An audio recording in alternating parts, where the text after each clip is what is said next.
Thank you so much, Ann. So good morning. I'd like to call the January 20th Bureau of Household Goods and Services Advisory Council meeting to order. My name is Justin Paddock. In December of last year, Governor Newsom appointed me as the newest Bureau Chief of the Bureau, and I actually took over the position on January 3rd. I'm certainly excited to be back. It's really nice to have reconnected with a few of the council members, and I'm really looking forward to getting to know other council members a lot better. And I'm just excited to be back in this role. Just by way of background, I'm certainly familiar with home furnishings and thermal insulation. I'm also very familiar with electronic and appliance repair, but I will need to be coming up to speed on our Household Movers Act, which I'm doing right now. So I ask that you bear with me with my sophomore knowledge there. I'd also like to say the Bureau's been through a difficult transition in leadership over the last few months. And despite that, all the staff here have really made me feel very welcome. It's really great to sort of get to know new people and also just reconnect with those who have been at the Bureau for quite some time. And I just really appreciate that everyone really has rolled out the welcome mat for me. So thank you so much to the Bureau staff. I also really want to thank Tanya Corcoran. Tanya took over leadership of the Bureau in the summer of last year. She was on loan from the Contractor State License Board for 6 months. She was really able to initiate quite a few processes that were important with regards to reorganizations that we'll talk about in more detail later in the meeting, as well as getting some contract stuff online and just starting to address some staffing issues that we've had at the Bureau. So Tanya, I know you're busy this morning, but I will thank you in absentia. Thank you so much for everything that you've really done for the Bureau. With that, just a couple other house cleaning items before we move on. And I think Ann already mentioned it, but also just with regard to bandwidth issues, when you're not speaking or presenting, I just ask that you make sure your camera stays off. It'll just make sure that we have fewer hiccups. I also want to thank Michael Knotz for our DCA Legal Counsel for attending today, and also Carrie Holmes, who is the Deputy Director of Board and Bureau Relations at the Department of Consumer Affairs. So thank you both for joining us today. And then also Ann, as well as the entire Solid team, they're going to be helping us out today throughout the meeting, moderating, and also leading us through the strategic planning process that'll come later today. So thank you so much. Ann, is there any sort of other housekeeping items you want to comment on before we move on, or I think you covered most of them? Well, I can mention that public comment will be open for specific periods during the meeting, and I will be Tricia, my co-moderator, and myself will be managing that. When we do open for public comment, we'll turn on the WebEx Q&A feature, and at that point, you'll see a box in the lower right corner of your computer screen. It's a question mark inside a box. If you wanted to make a comment, you'd click on that icon and then type the word comment and hit send, and that will put you in line to make comments during the meeting. We've got a 3-minute time limit per person. So when the time comes, we will take comments in the order they're received, and we will send them a request to unmute their microphone so that they can give their comment. Please note the Q&A feature is only for members of the public to represent that they would like to make a verbal comment. They may verbally state their comment, but this is not a means to ask questions of the moderator or members of the council. I think that's about it. I think that's all the housekeeping we needed.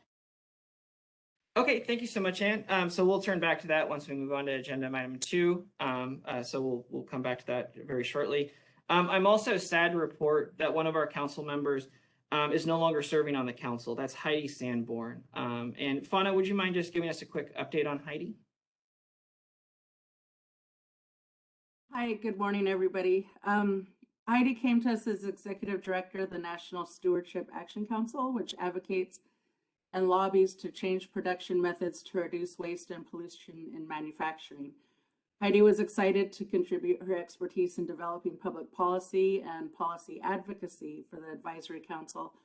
However, she was recently elected as Vice President of the Sacramento Municipal Utility District. With her new position, she was concerned about being able to dedicate as much time as she would have liked to the Advisory Council. And after deliberating for a couple months, she thought it was best to step down. She sent me a statement this morning she wanted me to read. She said, "Thank you very much for the opportunity to serve our state and protect the consumers of California. I appreciated getting to work with everyone and hope what I could contribute was helpful. With my new duties of taking over another organization, in addition to being voted vice president of a statewide utility board, I simply do not have time required to do the job at the level it requires, and therefore I should resign and make room for those who can make the time. I hope our paths cross again, as they very often do in Sacramento policy circles." The Bureau would like to thank Heidi for the time she did give us and congratulate her on her newly elected position. Thank you so much, Fauna. We're certainly going to miss her. That also actually means as well that there's going to be a vacancy on the advisory council. If anyone is aware of anyone who would want to serve, we would certainly appreciate their applications. Just briefly, but you can contact me after the meeting and I can get you more information. If you go on the Bureau's website, which is bhgs.dca.gov, you'll see several drop-down menus. The second one from the left is Bureau Activities. If you look at the drop-down options and you click on Council Meetings, once you are redirected to that page, at the very bottom of that page, there's a hyperlink for what's called the Consumer Advisory Council Recruitment Application. And by clicking that link, you can access the form.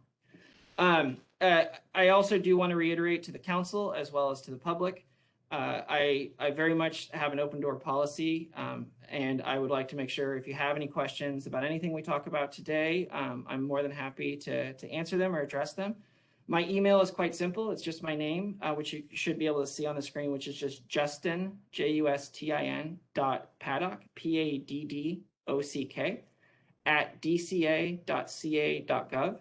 And my direct line, and yes, I'm giving you my direct line, area code 916-999-2080. And I'll repeat that again as we adjourn. But with that, I certainly appreciate the warm words, Fauna. And Diana, I'd like to turn it over to you to call the roll.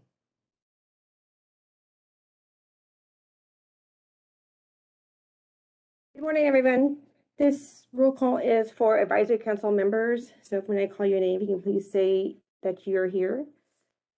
Pascal Beniamini. Yes, present. Thank you. Bert Grimes. Present.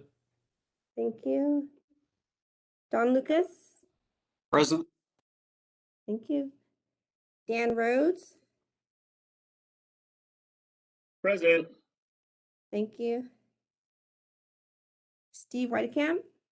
Good morning. Present. Good morning. James Gorelli. Good morning, present. Morning. Chris Higdon. Good morning. I'm here. Good morning. Steve McDaniel.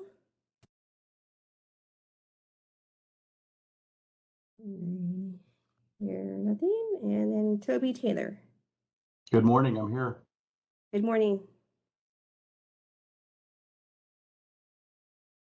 And that's it for roll call. Thank you so much, Diana. Just before we move on to our public comment agenda item, I just wanted to see if any council members wanted to make any comments at this time.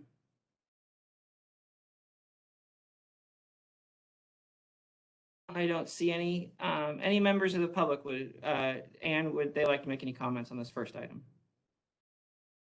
Certainly, we're going to open up the Q&A feature of WebEx, and that will allow you to click on the question mark inside a box in the lower right corner of your computer screen, or if you're using the WebEx app, it would be behind the 3 dots on your mobile device, and type the word comment into the comment field, into the text box, and hit send. And we will call on people in the order that they respond. Give people a moment to locate that feature. And I do not see any requests for public comments, so I can close the Q&A feature if you'd like. Yes, thank you so much, Anne. I appreciate it. You bet. So with that, we'll move on to agenda item number 2, which is just going to be the public comment. This is basically an opportunity for council members or the public to make any sort of comment on anything that's not on the agenda today. Again, Anne's already mentioned it, just to allow everyone enough time, we're going to limit public comment to 3 minutes. I also stress that if you have an application, complaint, or disciplinary charges pending before the Bureau, please do not discuss the details of your complaint or your pending application at this meeting. You're more than welcome to contact me offline, and I can direct you to the appropriate personnel. If your comments are related to a specific agenda item, you can certainly present them now, but you can also wait for that agenda item.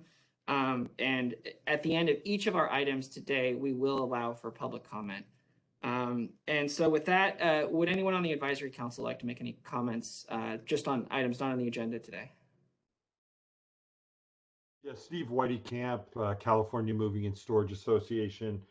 I just saw an email from DCA and I wanted to make a comment about the senior scam stopper seminars that DCA puts on. And I know that the Contractor State License Board participates in that. I would strongly recommend that that we participate in that. And if staff is unavailable, we as industry representatives would be happy to provide general information for seniors on avoiding moving scams. I appreciate that, Steve. Thank you so much. Again, I won't do any long comment, but that'll be an interesting item I may ask you about as we move into our strategic plan outreach section as well. But I certainly appreciate the comment. Any other members of the council? Yeah, it's Bert Grimes. I'd just like to say, Justin, we're glad to have you back. Thank you. Thank you. I very much appreciate it, Bert. It's great to see you again. Any other members of the council? And would you mind asking if any members of the public would like to make comment? Certainly. So we've got the Q&A feature of WebEx open. That's a question mark inside a box. The icon is usually in the lower right corner of your WebEx computer screen or behind the 3-dot other options if you're using the WebEx app. If you are dialing in only, you can hit *3 to raise your hand if you'd like to make a comment on anything that is not on the agenda currently. Give people a moment to locate that. They would type comment in the text box and hit send.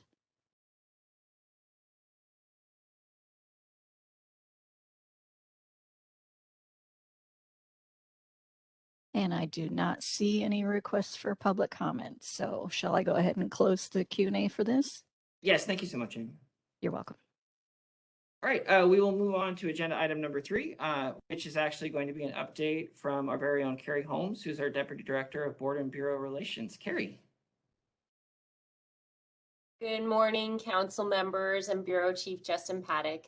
I am Carrie Holmes, Deputy Director of Board and Bureau Relations at the Department of Consumer Affairs. Thank you for allowing me the opportunity to provide a department update. First of all, Happy New Year and welcome back, Bureau Chief Justin Paddock. DCA is so thrilled that you have come back to the Bureau. Thank you to all staff who have continued to work to protect consumers during this transition period. I can assure you that with his history and skills, Justin will lead the Bureau into a new era of effectiveness and help the Bureau team reach its potential. DCA has utmost confidence in Justin's leadership, and we will support him however we can.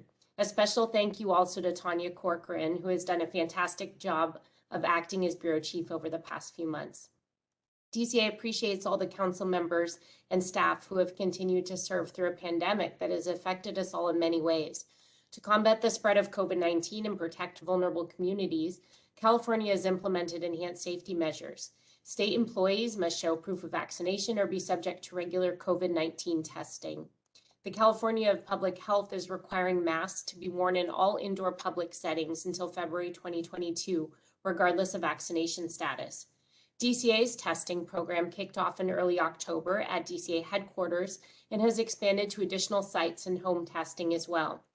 We are all working together to find the right balance of staying healthy and connected and productive. DCA and all its boards and bureaus continue to look to the future and use lessons learned to identify long-term efficiencies and policy changes. Staff are working in the office to provide the most effective consumer protection and customer service, while also utilizing telework where appropriate.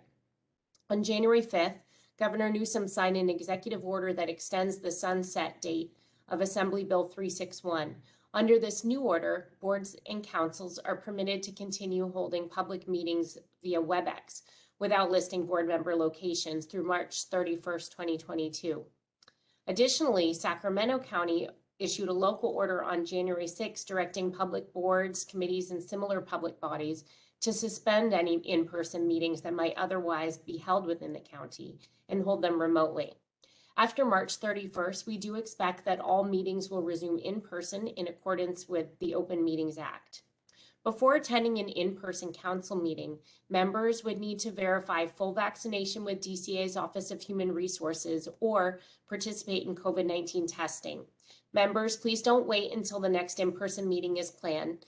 DCA requests that all members who can do so will submit their vaccination verification by January 31st to allow enough time to plan for COVID-19 testing for those who will need it at an in-person meeting. Bureau staff can assist with the process, and I'm available to help as well. We don't know what additional changes will be coming to the law, and we will keep you updated. Whether meeting remote or in person, DCA does want to keep the council fully seated with excellent members and diverse voices. Currently, the council has one vacancy, a public member, to be appointed by the DCA director. Individuals interested in serving should visit board member resources on DCA's homepage or through the Bureau's webpage link to apply for an appointment. Additionally, all current members are serving terms that will expire in April and will need to be reappointed by Director Kirkmeyer. I'll be reaching out to you in the upcoming weeks to ask if you're interested in reappointment, or you can reach out to me at carrie.holmes@dca.ca.gov. DCA appreciates your service and expertise and hopes members will continue to serve. As always, Board and Bureau Relations is here to help. If there's anything I can do to assist, please reach out. This concludes my presentation. I'll hand it back over to Bureau Chief Paddock. Carrie, thank you so much. It's great to see and hear from you today. One item I didn't realize, council members and those of the public, the Bureau's link for that application is a little out of date. We're going to fix that today, but if anyone's just interested in that application, feel free to reach out to me after and I can sort of walk you through getting the right form. Thank you so much, Carrie. Thank you. With that, do any council members have any comment?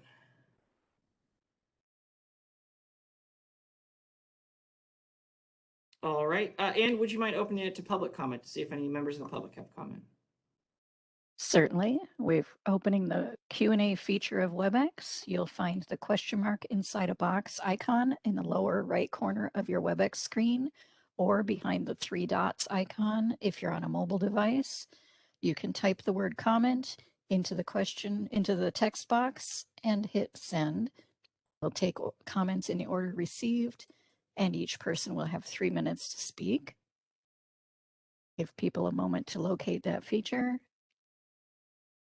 If you are calling in on your phone and you do not have the WebEx app going, you can press *3 to raise your hand.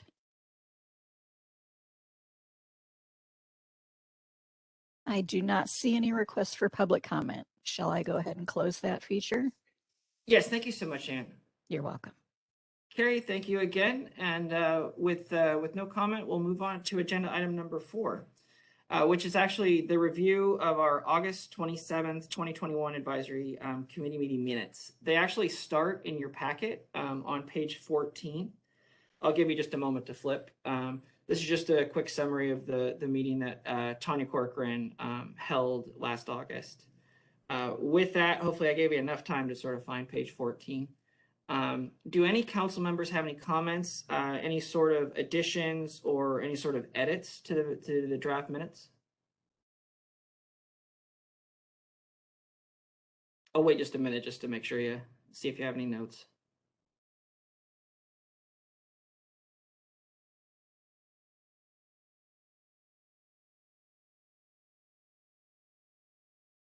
Okay. And do any members of the public have any questions on the meeting minutes? Again, they start on page 14.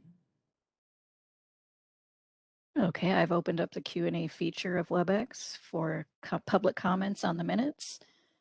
If you have any comments or edits you'd like to suggest, you can open up the Q&A, which is the question mark inside a box icon in the lower right corner of your screen. Type the word comment and hit send. We'll give people a moment to locate that.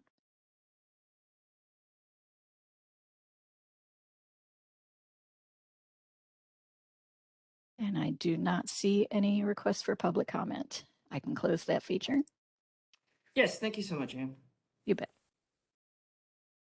All right, so hearing no comments or changes to proposed edits, those draft meeting minutes will be finalized.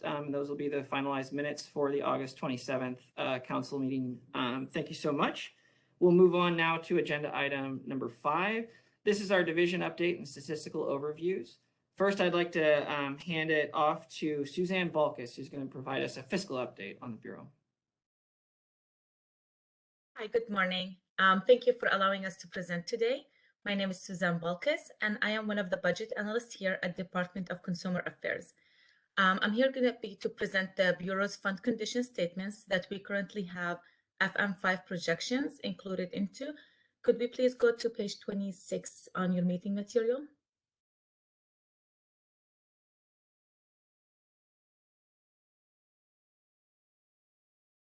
Okay, so to start off, we are going to be starting with the Electronic and Appliance Repair Fund, which is 0325.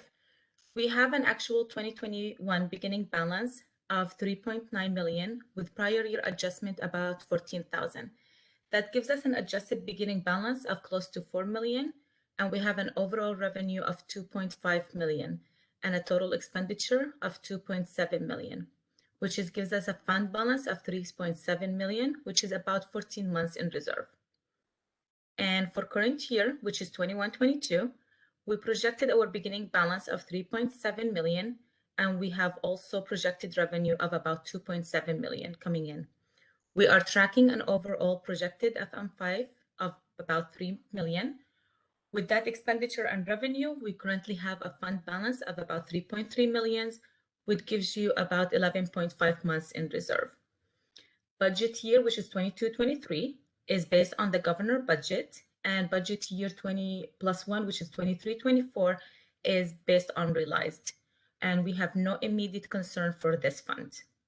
Please let me know if you have any questions before moving on to the next fund condition.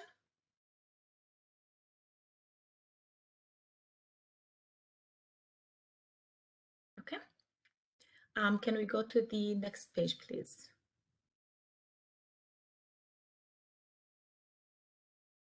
And one more, sorry. Thank you.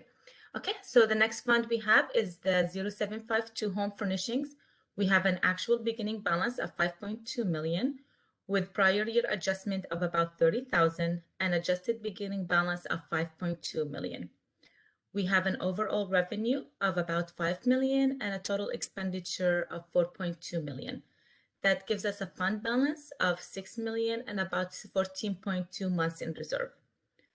For current year, we have a beginning balance of about 6 million, and our total projected revenue is 5.2 million and an overall projected expenditure of about 5 million.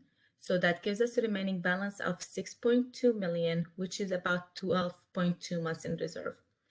And also the same BY 22-23 is based on the governor budget, and BY+1, which is 23-24, is based on realized. And as well, we do not have any immediate concern for this fund. Please let me know if you have any questions for Fund 0752.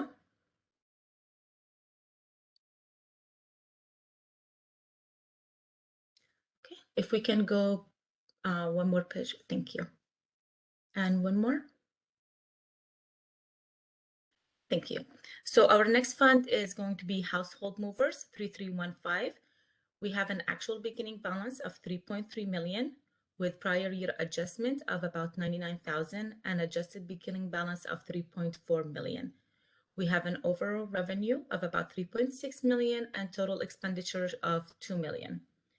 That has a fund balance of about 5 million and which is 27.2 months in reserve.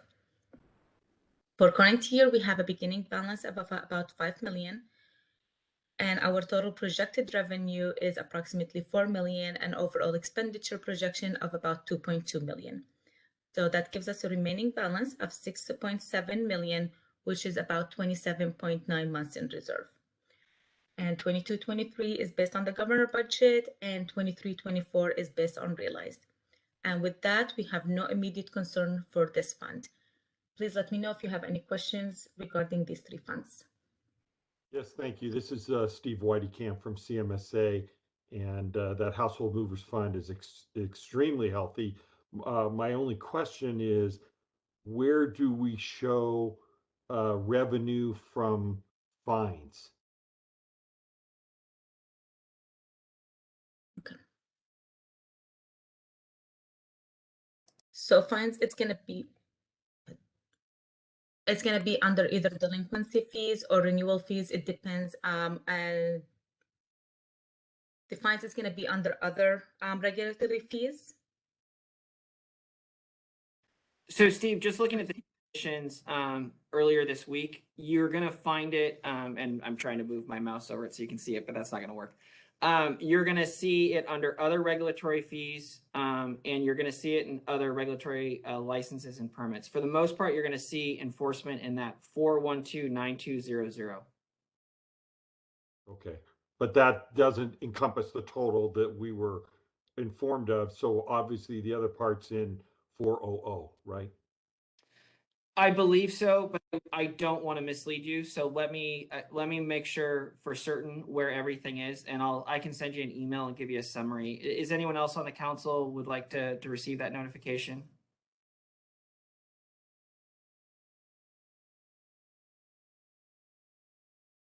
Okay, I'll make sure you get that this week, Steve. Thank you. Yeah. Hi, this is Jamie Gorelli. I have a question about the reserve balance. Is there a target reserve balance that we shoot for as far as months are concerned? Suzanne, what's the policy of the department? My personal one is usually about 12. So for this fund, it looks healthy. You're talking about 3315, right?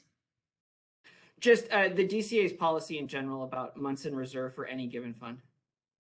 So each one has a different, each board and bureau has a different limit, and some of it starts with 3 months and some of it goes up to 12 months and over.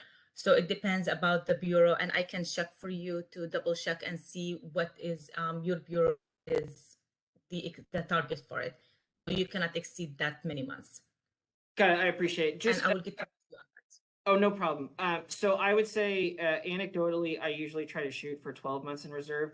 The interesting thing about the Household Movers Fund is the program is ramping up. And so what you're going to see very shortly with more hiring, as well as conducting more proactive enforcement by basically the second half of this year, you're going to start seeing reductions in that fund based on those efforts, as well as some IT projects. So with all of that, once it comes online, I have to update the budget office with our projections because they are projections. Right now, we just have 5 actual months for the current year, and you'll see those trends change. Okay, thank you. So that's not included in the 2022 through 2024 projections that are listed here. Not at the moment.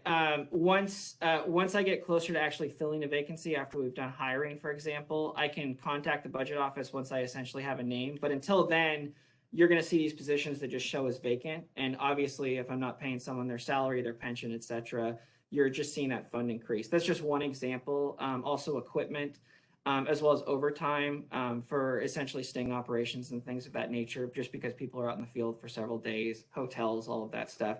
So you will see that fund change, I assure you. Thank you. No problem.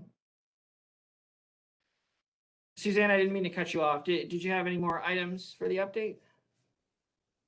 Actually, no, but I do have the answer for your questions regarding the how much in reserve. Okay, so it is as long as it is no more than 2 years for the fund 0752, we should be good.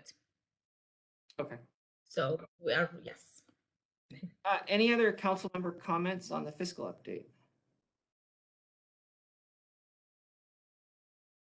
Okay, and any public comments on the fiscal update?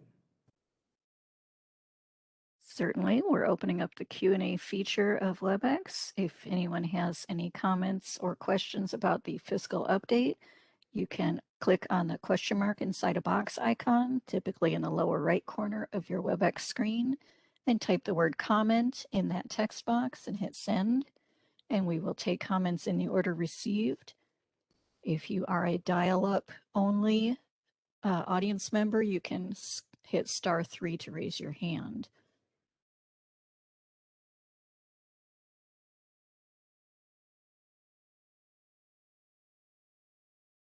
And at this time, I do not see any requests for public comment. Shall I go ahead and close that up? Yes, thank you so much. You bet. And thank you, and have a great day. Oh, go on. Oh, thank you so much. Thanks. With that, we'll move on to agenda item 5B, which is the administrative update, who is actually be headed up by our very own Kelly Williams. Kelly.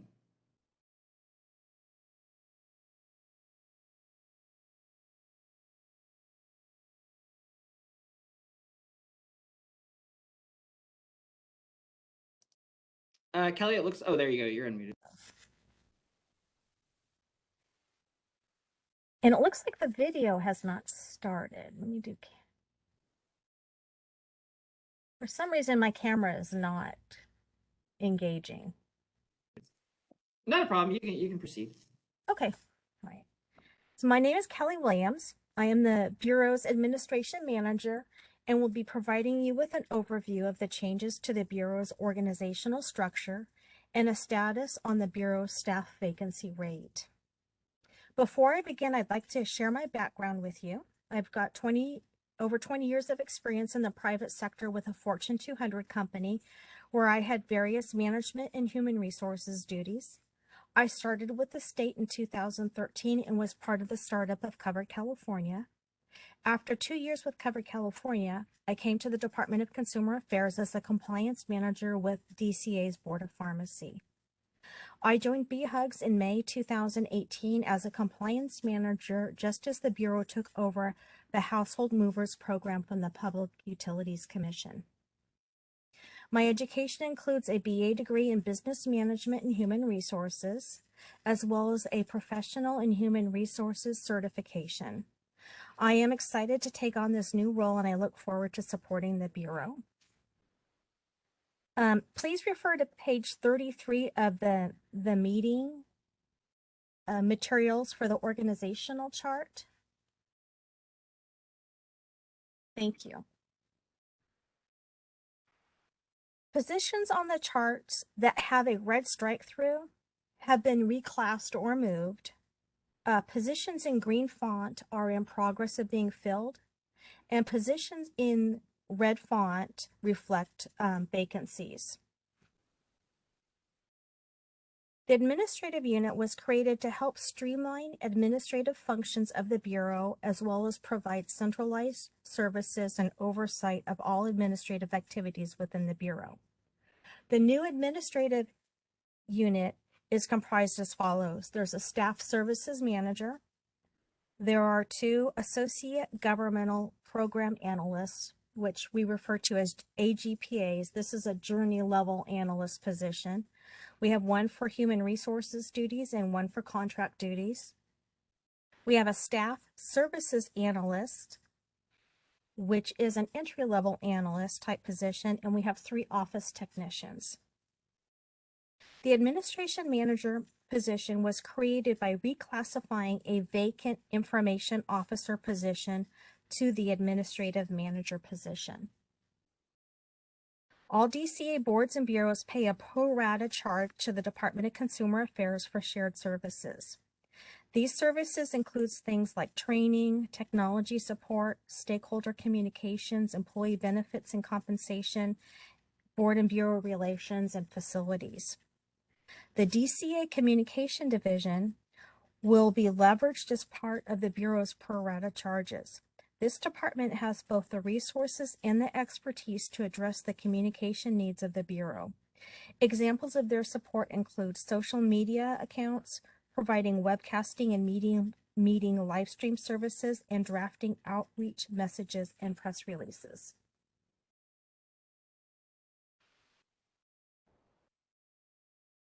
The prior organizational structure had 3 clerical support services staff reporting directly to the bureau chief, and 2 additional analytical staff reporting to the staff services manager 2, which is the deputy bureau chief.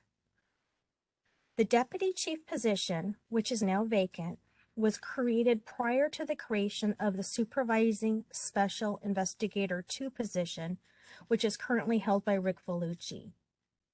As there is some overlap in duties between the 2 positions, the deputy chief position will remain vacant pending further review. The bureau chief's primary focus should remain on high-level policy matters while providing direction and oversight of the management team. Bureau chiefs spend a majority of their time in meetings, leaving little time for day-to-day oversight of clerical and administrative functions. The admin manager will oversee the 3 support staff that had originally reported to the bureau chief and the personal liaison and contracts analyst positions that had reported to the deputy chief. The admin manager will be responsible for ensuring personnel policies are compliant with civil service laws, rules, and regulations, and that contract administration and purchasing are in compliance with the state contracting manual and supplemental memos from the Department of General Services. Next, I will discuss the Executive Secretary reclassification to an Administrative Support Analyst, which is in the Staff Services Analyst classification. The Executive Secretary position became vacant in August 2021 when the prior incumbent, Melissa Del Duca, was promoted to a compliance analyst in the Bureau's compliance unit. The Bureau is small and does not need a full-time executive secretary to provide support, draft correspondence, or schedule travel for the chief. In lieu of Bureau chief support, additional analytical support is needed to assist the administrative manager in overseeing the administrative activities of the Bureau. This admin support analyst will be responsible for coordinating all meeting functions for the advisory council, writing the meeting minutes, tracking advisory council member appointments, acting as the liaison with DCA's board and bureau relations, corresponding with council members, and addressing any issues that they may be experiencing. This position also provides support to the contracts analyst, personnel liaison, and support staff. Next, I will update you on positions that have been filled since the last advisory council meeting, as well as positions that are in the process of being filled. Filled positions include the bureau chief position, which was filled by Justin Paddock. Our former licensing manager, Karen Skelton, has joined us temporarily as a retired annuitant to help with licensing and data reporting, and is also helping to refine policies and procedures. The compliance unit had two analysts join us in January, Virginia McQueen and Nick Tabakis. Virginia was promoted from the BHUG's administration unit, and Nick joined us from the Bureau of Automotive Repair. Marie Goutier joined the admin team this week as a personal liaison and will be instrumental in helping the Bureau reduce the staff vacancy rate. Marie has worked for 3 different state agencies and has extensive experience as both a personnel specialist and as an equal employment opportunity investigator with the Department of Consumer Affairs. Marie has a BA/BS degree in technical management with a concentration in human resources, as well as a civil rights equal employment opportunity credential. Next, I'm going to explain the positions that we have in progress. Since August 2021, the Bureau has recruited and interviewed twice for the contracts analyst position, and they have to repost for that position. Interviews have been completed for 3 Northern California special investigator positions. Additionally, we are hoping to hire 2 additional special investigators from this recruitment for a total of 5 new Northern California special investigators. This month, interviews will take place for the Administrative Support Analyst. And then the posting for the Administrative Support Office Technician will come down tomorrow, and interviews will be held in the next few weeks. The Licensing Staff Services Analyst position will be sent to our headquarters for review and posting later this week, and we anticipate this position will be posted in the next 2 to 3 weeks. Does the Advisory Council have any questions?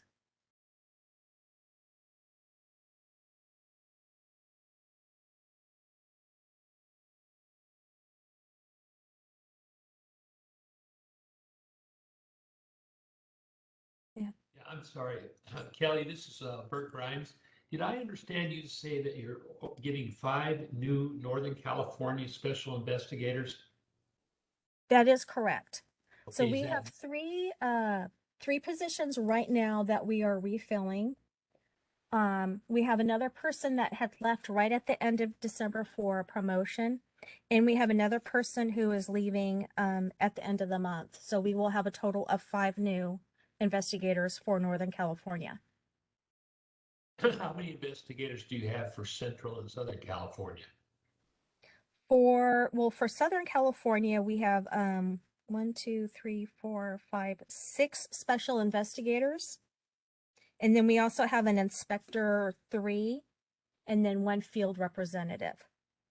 We do have a vacancy though in our Southern California unit. Okay, thank you.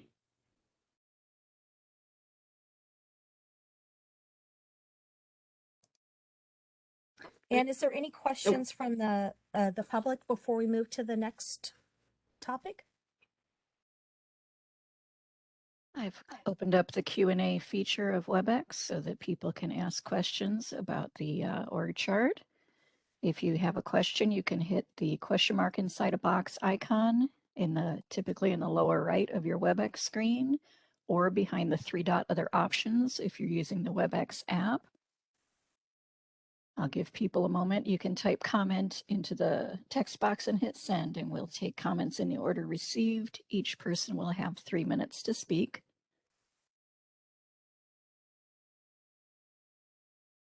While we're waiting, Kelly, this is Steve Whiteycamp. I have a question on the org chart. Okay. Is it possible to have it more completely filled out with the names of the people in the positions? This would make a lot of sense, particularly in the special investigators area, for us to kind of track who's where and when. If we have the names, we kind of know where people are, and I think it would be helpful to us to know that information. Steve, thanks for the comment. That's actually my fault. Kelly did have them on there, but I was just trying to protect some staff anonymity. Let me just check with my counsel, but I don't see a problem with giving you sort of like our staffing list. Thank you.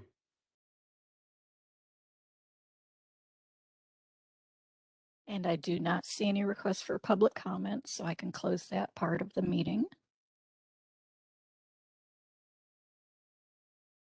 Well, Kelly, thank you so much. I appreciate it.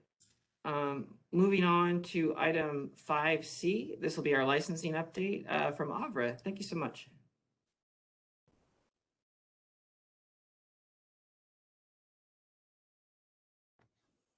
Sorry. Good morning. Hello, my name is Avra Wallace, and I am the lead analyst in the Household Movers Division of the Bureau. I will be reporting on the licensing unit statistics, and I'm going to begin my presentation on page 35.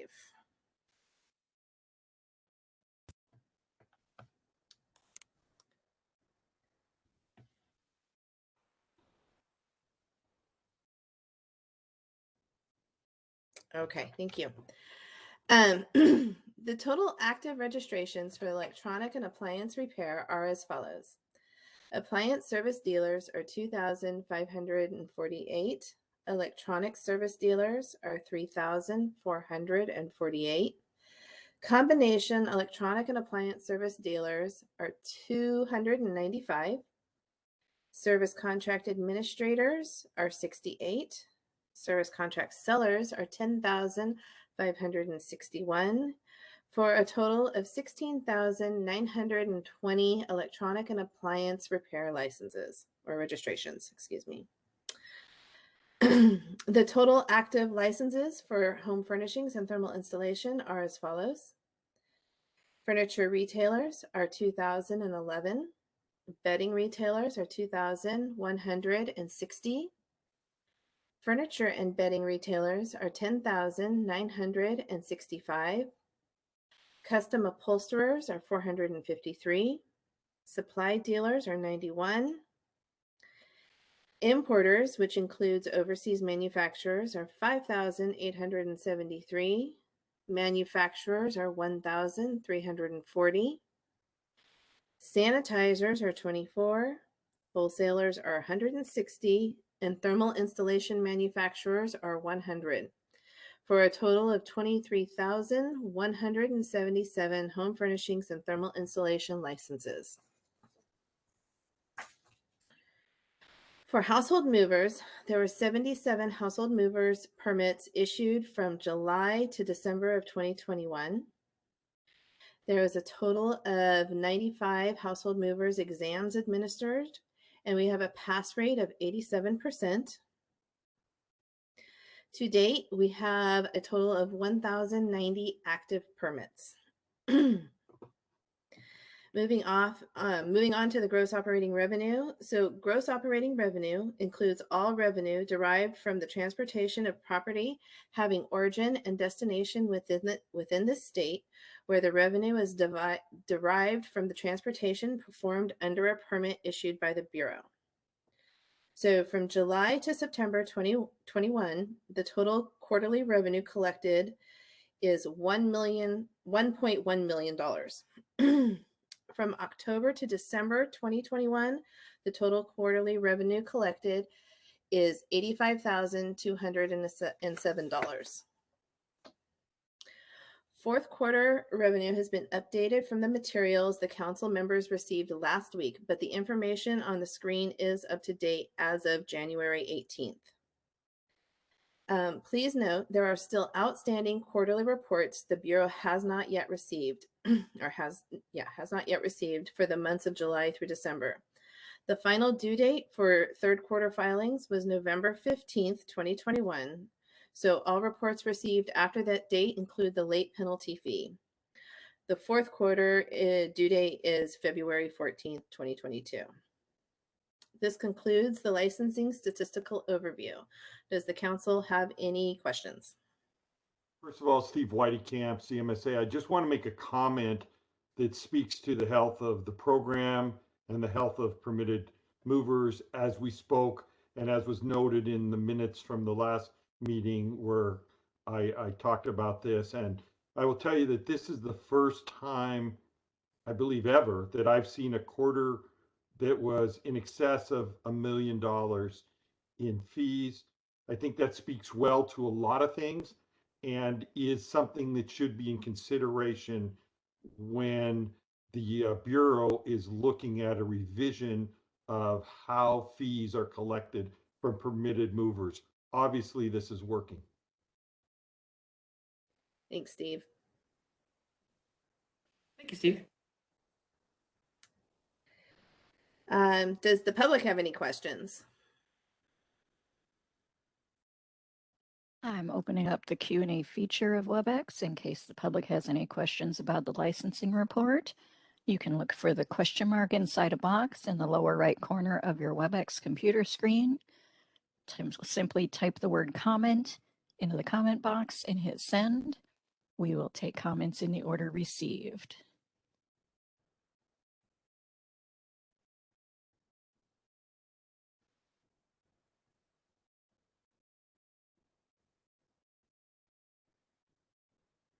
And at this point, I do not see any requests for public comment. I'll go ahead and close that Q&A feature.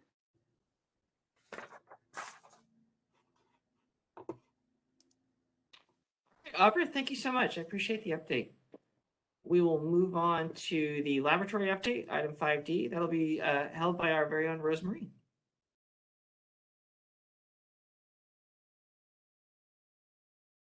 Good morning. For those of you who do not know me, I'm Rosemary Pacoda, Laboratory Supervisor. Can you hear me through this mask? Are we okay, or should I speak louder? Great. Okay. The last 6 months has seen the beginning of a return to semi-normal laboratory operations. Both the governor's June 15th, 2021 reopening of California and the ending of the personal leave program on June 30th, 2021 have provided a beginning to more normal laboratory operations. However, the recent COVID Omicron variant has upended some of the progress made. Although the department's telework program is strongly encouraged for work that can be conducted remotely, many of our laboratory operations do not support this on a regular basis. 3 staffing positions, 2 textile technicians, and 1 office technician remain vacant. The responsibilities and duties of the vacant positions are shared among the environmental scientists and remaining textile technicians. In the coming months, it is anticipated 1 textile technician position will be posted, and when filled, will provide support of the burn room operation, along with increased testing of products regulated by our Bureau. However, until the office technician position is filled, the duties and responsibilities typically performed by the OT will continue to be shared among the textile technicians and the environmental scientists. The laboratory continues to test furniture and bedding secured by our field investigators. The number of samples received in the past 6 months is higher than the number received in the previous 6 months. However, recent problems encountered with availability of laboratory supplies due to problems with the supply chain may curtail the increases made in the sample acquisition and product testing. Having finalized agreement in October with Department of Toxic Substances Control for this fiscal year, our laboratory has resumed sending samples to DTSC for flame retardant chemical testing. Contact with Consumer Product Safety Commission continues regarding implementation of the federal standard for furniture cited in the COVID-19 Regulatory Relief and Work from Home Safety Act. At present, there are no changes to the Bureau's mandated testing and labeling requirements. The January directory for thermal insulation is nearing completion and is expected to be posted in the coming weeks. The on-site assessment for the National Voluntary Laboratory Accreditation Program, otherwise known as NAVLab, which is accreditation of our thermal insulation program, was conducted on December 6th. This now completes the NAVLab 2020 accreditation assessment, which could not be completed remotely during the pandemic due to federal travel restrictions. Due to our department's ongoing discussion with NIST NAVLab regarding acceptable language for an agreement for payment of fees associated with accreditation, our on-site testing of thermal insulation is on hold. Additionally, our laboratory is not permitted to generate any reports using the NAVLab symbol until an agreement has been reached. However, in compliance with our Bureau's stated mandates, thermal insulation testing typically performed off-site by accredited contracted testing laboratories is continuing. I will now present the laboratory statistics for the first half of fiscal year 2021. This information can be found on page 37 of your materials package.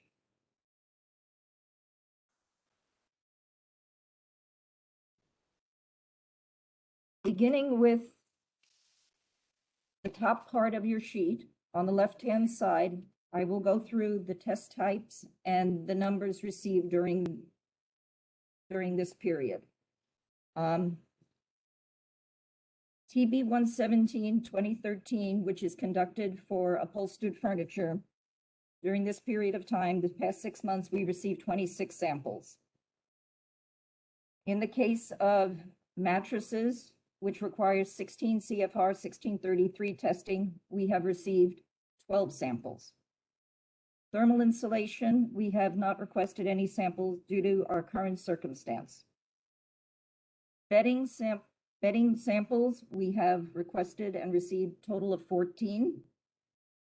The total number of all samples received during this period are 52. To the right of that chart, I will now go through the samples that have been completed for testing. For the TB 117/2013 for furniture, upholstered furniture, we have tested 39 samples that have passed, and there has been one failure. For a 98% pass rate, approximately 98% pass rate, and a 2% failure rate. In the case of mattresses, we have tested a total of 11. 9 have passed, 2 have failed, for an 82% pass rate and an 18% failure rate. To diverge a little bit from this, there was a comment brought up by council member in our last meeting that the mattress failure rates noted in the previous meeting seemed a little bit higher. To address his comment, an inquiry was made and the following response is now presented. The mattress test is a performance standard for finished products. There may be many possibilities for the previously observed higher number of failures, but we cannot pinpoint any single reason. It is possible the manufacturer may have changed material, possibly a barrier, or another element of their manufacturing process. We do not have information for comparison purposes. Please note there have not been any changes to our testing equipment or procedures, and all required calibration checks and quality assurance procedures remain in place and are conducted. Finally, the high result may be due to selection of mattresses during the random selection process. Whatever the reason, the numbers presented to the Advisory Council at this meeting today appear to reflect more typical pass-fail percentage rates. Okay, continuing now with the rest of the completed samples. In the case of thermal insulation, we've tested and received, we received results for 11 samples that have sent for outside testing. Of those, 6 have passed, 5 have failed, for a passing rate of 55% and a failure rate of 45%. In the case of our bedding, we have a completed analysis of 12 samples, all have passed. In the case of our labeling, we have reviewed labels for 63 products. During that time, of the 63, 8 have passed label review, 16 have had minor violations, 34 have moderate violations, and 5 had failed the labeling criteria. That gives a 13% passing rate, 25% minor violation rate, 54% moderate violation, and 8% failure. Also, at the last Advisory Council, it was requested what the failures comprised. Noting these 5 failures, 1 failed due to no registry number was printed on the law label. Another failed because it checked contains flame retardant chemicals on the law label, the flammability label.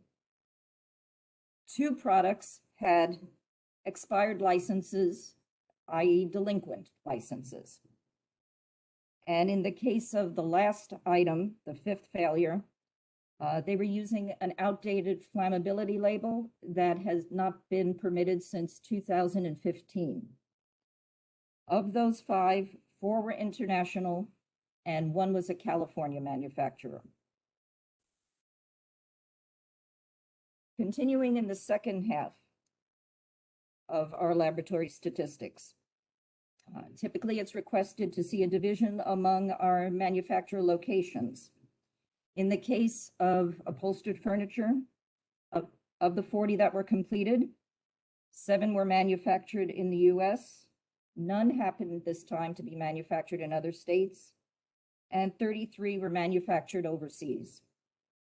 Giving an 18% of those completed were manufactured in California, and 82% were manufactured overseas. In the case of the 11 mattresses that were tested and completed, 6 were manufactured in California, 3 were manufactured in other states, and 2 were manufactured overseas, reflecting a 55% rate manufacturer location in California. 27% of those were manufactured in other states, and 18% were manufactured overseas. The third section of this page regards flame retardant chemical statement analysis. Of the 26 samples that were received during this period in time, I'm happy to report that all of them, of the labels that were checked, all of them had checked no added flame retardant chemicals on the box. So the rest of the columns are almost self-explanatory, since none checked added flame retardant chemicals, and I'm happy to say that all had indicated, so none left a box unchecked, so 0% there. And during this time, we did not request any flame retardant document requests being sent to the various manufacturers. However, we did send 5 samples to be tested to DTSC for analysis. In the final section of the page, you will note that there's samples analyzed with no flame retardant chemical statement. We have received during this period of time back from DTSC 3 that all indicated a pass, so no flame retardant chemicals are indicated, with 100% failure rate, passing rate, 0% failure rate. But please note that we have 5 samples that are still outstanding for DTSC testing. And as stated above, we have not sent any manufacturer's request for flame retardant document review. Are there any questions from the advisory council? Yeah, hi, this is Don Lucas. I'm glad you're back testing in the laboratory, and I'm glad you finished the accreditation. That's important to keep up, so good work on that.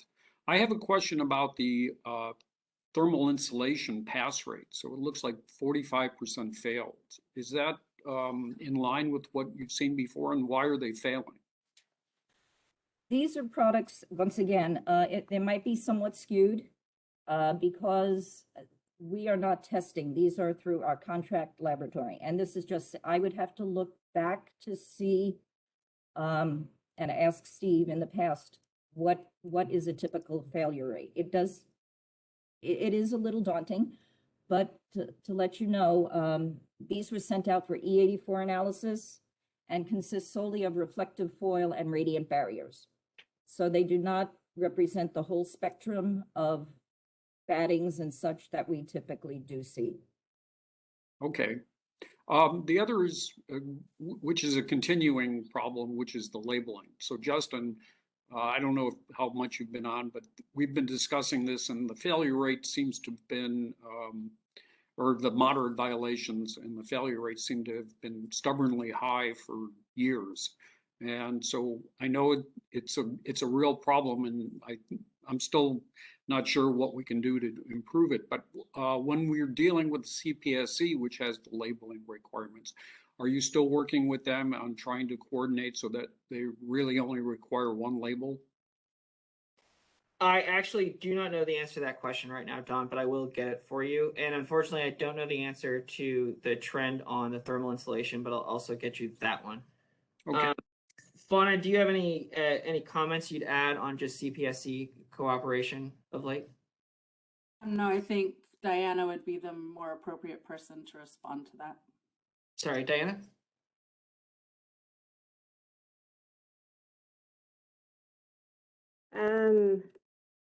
Oops, sorry here.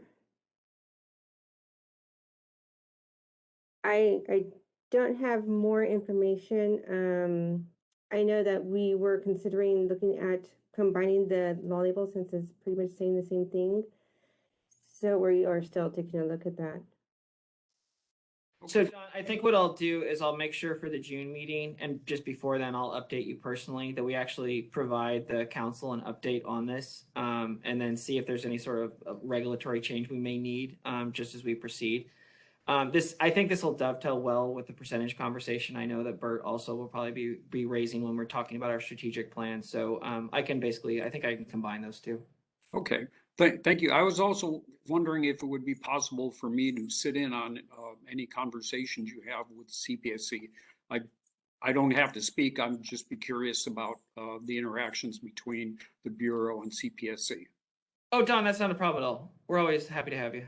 Great, thank you. Yeah. Any additional council member questions on lab? Rosemary, I have a question on the I'm completed. Pardon me? Rosemary? Bert, I think you're probably a little far away from your microphone if you want to. Oh, maybe. okay. Rosemary?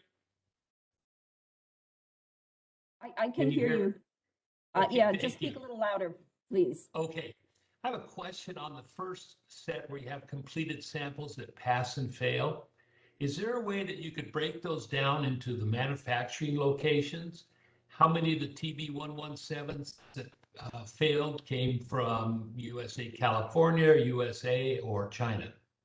Or, excuse me, or overseas? Are we talking about the one that failed? Well, just like you have, say, the TB117, okay, 39% or 39 passed. Out of those Okay. 39 that passed, how many? I'm really interested in the failure. Out of that one that failed on 117, where was that manufactured? On the mattresses, the two that failed, where were they manufactured? Can we break those down so that we know that the pass fail is by the manufacturing location? That way we can see if there's a trend that, for instance, overseas manufacturers may or may not fail at a higher rate. Then we could work on enforcement with the overseas manufacturers. If it's California manufacturers that have a high rate of fail, we could directly work with them. Is that something that we could do ahead of time or do? Certainly. Rose, do you just happen to know offhand the one TB117 failure? Do you know the location? Yes, it failed. It was a California fail. Okay, and then Okay. the mattress, what were those fails? That offhand, I do not know. Since there Okay. were multiple, I'm uncertain of those.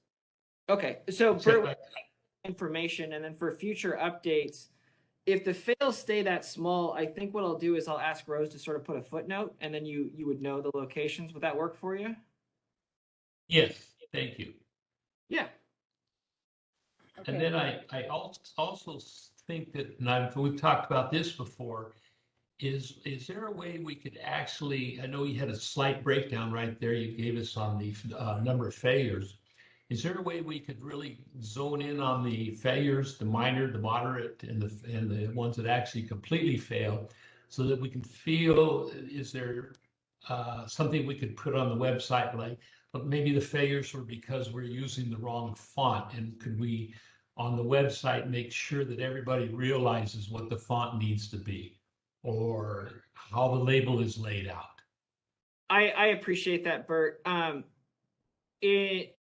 I actually would like to do it, but it's actually really difficult to do something like that. Let me sort of explain why. It's really important that every sort of case that comes to us is treated on a case-by-case basis. If I start to essentially basically say a specific violation is a mild or a moderate failure, I would essentially be doing something called creating a rule of general applicability, which would be an underground regulation. So I'd actually need to write that in a regulation. Whereas when it comes to enforcement, it's really going to depend. So for example, if I've got what we'll quote unquote call a mild violation, so for example, the wrong font size, and I see it occur once or twice, and I essentially issue, I'm just going to pick on you, Bert, I'll issue you a fix-it ticket. And then you come into compliance right away and we fix it. I feel that that's a successful enforcement action. The outcome to the consumer is appropriate. The law is being followed. But if I start noticing, okay, 7 or 8 violations as for I've already talked to you, that quote unquote violation would still be considered mild, but I want to basically treat it in a different way at this point. And so, and the other issue to really keep in mind is industry trend. My hope is over time, the law label is going to be less and less of an issue after there's more outreach that I think we're going to be talking about later in the meeting. But also just more compliance and enforcement of the law label. And with that, there may be industry trends where I need to redirect things. And if I actually put it in a regulation, it makes it more difficult for me to be flexible over time. Does that make sense? Yeah, okay. If I may, this is Pascal Beniamini. Thank you, Rosemary, for the analysis. Excuse me. Regarding what I found really helpful when you focused in on the 5 failures on the labeling, and you told us 4 of them were in overseas, 1 in California. If you could do the same for the other categories, that would be very helpful as well. For the minor violations, moderate, and the pass. That would be very helpful for the future purposes. Oh, okay. Thank you, Pascal. Thank you. That won't be a problem. We appreciate that. Thank you. Any additional council member comments? Anne, would you mind opening the public comment? Certainly. We've opened up the Q&A feature of WebEx for public comments on the lab report. If you hit the icon of the question mark inside a box, typically in the lower right corner of your WebEx screen, or if you're on the app, it's behind the 3-dot other options. You'll see a text box, type the word comment and hit send, and then we will call on people in order. Everyone will have 3 minutes to speak.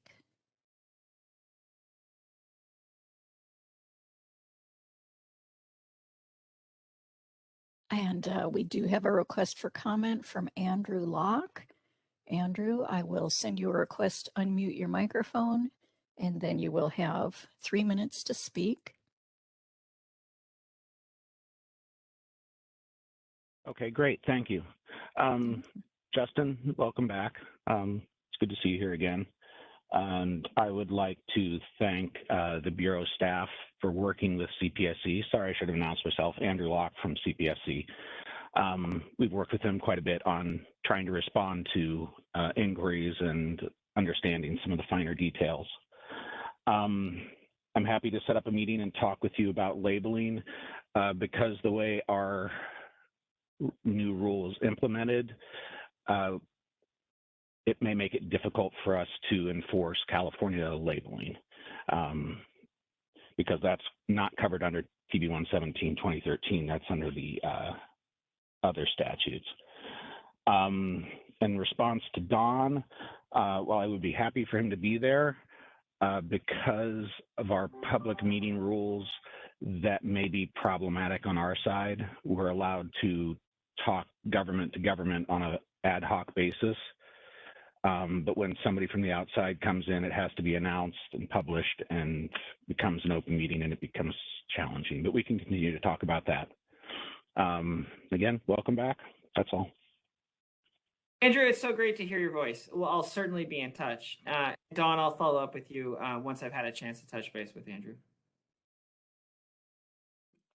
Thank you. And we have a request for comment from Tom Dykstra. And Tom, I will send you a request to unmute your microphone. And again, you will have 3 minutes to speak. Justin, nice to hear from you again. My question is on the TB 117 failure. I'm wondering if that is since you said it was from California, is that a reupholstered cheer or is that from a California manufacturer? Rose will be answering, but I'd actually really be surprised if it was reupholstered. Okay. It was not a reupholstered, it was a new product. Okay, thank you. That's all I had. Tom, it's great to hear from you. Thank you so much. Yep, you're welcome. And I do not have any other requests for public comments. So shall I close the Q&A feature? Yes, thank you so much. You're welcome. Thank you, Ann. Thank you, Justin. Thank you, council members. Thank you, Rosemary. We'll move to our last item here, and just to sort of give everyone a heads up, we'll go to item 6, and then before the strategic plan, I think I'll give everyone a little break.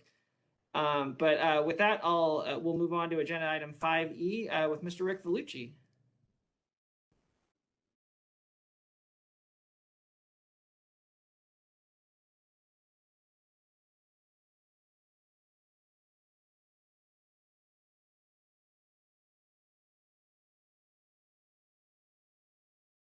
Good morning, everyone. You can find the enforcement statistical overview on page 38 of your handout. My name is Rick Vellucci. I'm the enforcement manager for the Bureau of Household Goods and Services. I oversee the statewide enforcement operations, which include the compliance unit, statewide field enforcement, and case management. At the Bureau's Enforcement Division, we're providing outreach to businesses by way of issuing advisory notices and educating those businesses that meet the criteria. We have completed establishing the process mapping for each enforcement unit, and we're working on creating detailed procedures for staff to follow, which will increase their productivity and increase consumer protection. As part of the restructuring process, we've conducted training for all units and have implemented a process for the mailing of citations for out-of-state businesses and desk investigations. Kelly Williams covered our current vacancies, which, we are looking at a total statewide of 6 special investigators. We did fill the 2 staff services analyst positions in our compliance unit, which is a great help. And I'm going to be working with Kelly on filling the staff services manager position 1 in our compliance unit. I'll cover complaints received at this time. For electronic appliance repair, we received 645, closed without investigation, 414, and referred for investigation, 228. For household furnishings and thermal insulation, we have 346 complaints received, 224 were closed without investigation, and 120 were referred for investigation. For household movers, we've received 290 complaints. 37 were closed without investigation, and 253 were referred for field investigation. Total, we received 1,281 complaints. 675 were closed without investigation, and 601 were referred to field investigation. I might note the ones that were closed without investigation were non-jurisdictional complaints. For compliance unit investigations, for electronic appliance repair, they received 156 and closed 136. For household furnishings and thermal installation, they received 59 and closed 83. The difference in the number is some of these complaints came from prior to July 2021, and they were closed during this time frame. Household movers within the compliance unit received 7 and closed 4. A total of 222 complaints received with 223 total closures. For field investigations, for electronic appliance repair, they received 89 complaints and closed 81. For home furnishing and thermal insulation, they received 71 and closed 108. For household movers, they received 246 in the field and closed 158. For total complaints received were 406, and 347 of those have been closed. Each of our field investigators has an average of 34 open complaints in the 3 practice acts. And I might note, as a compliance unit complaints with minor, handle the complaints with minor violations, the investigator's caseload will decrease. which will provide field staff additional time for proactive enforcement work with hefty and air compliant sweep operations, and hopefully in the near future, our household mover sting operations. Citations assessed. In an electronic appliance repair, there are 123 citations issued. The civil penalties total $34,750. For home furnishings and thermal insulation, 159 citations were issued for a total of $157,000. With household movers, there were 20 citations issued, totaling $33,500. During this time frame, 302 citations were issued, totaling $225,250. The administrative citations issued for licensing, registration, and permits violations influenced licensure. Cited businesses are coming into compliance because of the strong enforcement operations and our citation review conferences. Proactive enforcement operations. In the past 6 months, field staff have performed 5 compliance sweep operations in Orange, San Diego, Riverside, Kern, and Fresno counties, resulting in 68 unlicensed citations for ear and hefty businesses. We have a project that we're working on currently. I have investigators in the field as we speak. It's a hold hostage load release project. Since October 2021, the Bureau of Special Investigations Unit has worked together to assist consumers in locating and obtaining their goods throughout the state. I've updated these numbers this morning, and currently we have recovered 15 hostage loads that have been released to the consumers.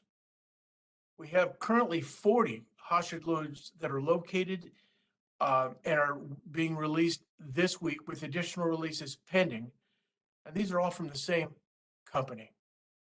We have 4 additional hostage loads from other unrelated moving companies throughout the state that we're working on getting these household goods released to the consumers. Field staff are currently working with approximately 12 separate storage facilities in Central and Southern California. These facilities are assisting the Bureau with locating and releasing household goods to the consumers. This concludes the enforcement segment of this meeting. Questions from advisory council members? So Rick, Steve Whitey-Camp, California Moving and Storage Association. I can't reemphasize enough the good work that's going on with your group related to hostage shipments.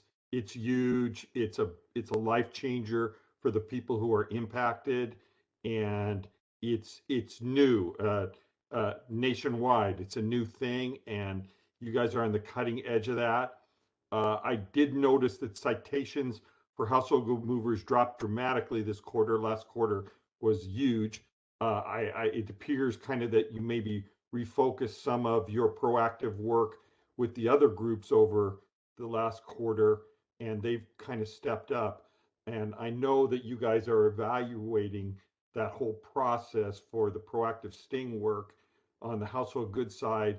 I would just say keep the pedal to the metal and keep working that stuff and doing the good work. And I'm going to continue to monitor it, and hopefully I won't have to hold you guys accountable. You hold yourselves accountable and make sure that we move forward with that. Thank you very much.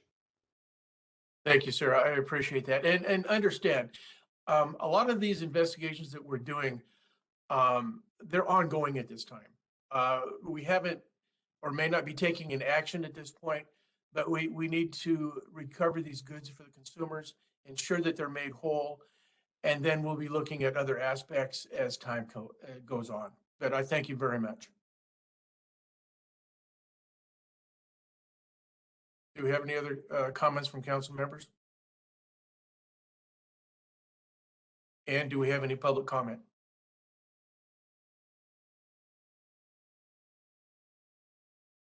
Okay, we've opened up the Q&A feature of WebEx for any public comment on this work that the Enforcement Division has been making.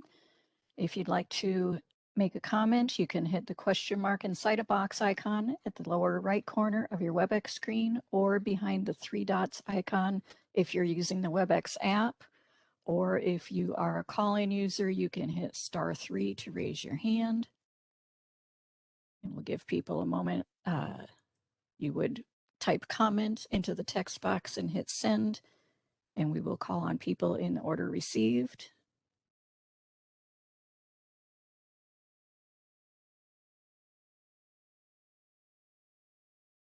And I do not see any requests for public comment at this time. Shall I go ahead and close that feature? Yes. Thank you. Thank you very much. Thank you so much, Rick. Council members, Rick decided to just beat me over here by a few months, but Rick and I have worked for quite a while, so I'm looking forward to working with him again. Thank you, Rick. Moving on to agenda item number 6, legislative and policy update. This will be handled by Yafana Lamar and Diana Godinez. Yafana, do you mind taking it away? Thank you, Justin. Good morning again, advisory council members and members of the public. I'll be covering the next 4 agenda items, so to save time, I will just move from agenda item to agenda item without kicking back to Chief Paddock. The first agenda item is 6A, Sunset Review Extension. The legislature delayed the Bureau Sunset Review to 2023. The extension was done through legislation by way of SB 607. It was amended into that bill on August 30th of last year, which came right after our advisory council meeting. Consequently, the Bureau will spend this year writing its sunset report, and next year the legislature will review the Bureau's performance over the past 5 years rather than 4. At the last meeting, I presented a chart of the sunset review process, and at the time we were in the middle of that process. So if you look at that chart, we are now at the beginning. So if you have any questions about the sunset review process, please let me know. I'm happy to walk you through that. This also means, since we're at the beginning stages, there is more time to consider any ideas advisory council members may have for inclusion in the report. Just for reference, at the last meeting, we advisory council members identified moving to annual fees for Hefty, removing percentages from labels, and the need for consumer outreach. So I wanted to take this time to ask if there are any other issues you would like us to bring up. So do advisory council members have anything they would like to add now? Okay, seeing none. Go ahead. This is Bert Grimes. Sorry. Can you say what you're going to do again on those 3 items? We're going to include them as issues, just things we want to bring to the legislature's attention to see if that's something that they would like to resolve. Okay, what are those issues again? They were moving Hefty license fees to annual fees. Right now they're biennial.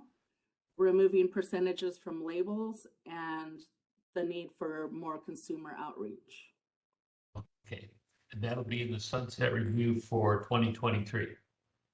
Correct. So I'll be working on the report this year and then working with the legislature and DCA legislative affairs next year. Okay, thank you. Okay, so if there's no other comment from the advisory council, you can also bring this up during the strategic planning session, which will happen after the break. You can also contact Chief Paddock, Diana Godinez, or me anytime after the meeting. Anne, can you open this up for public comment, please?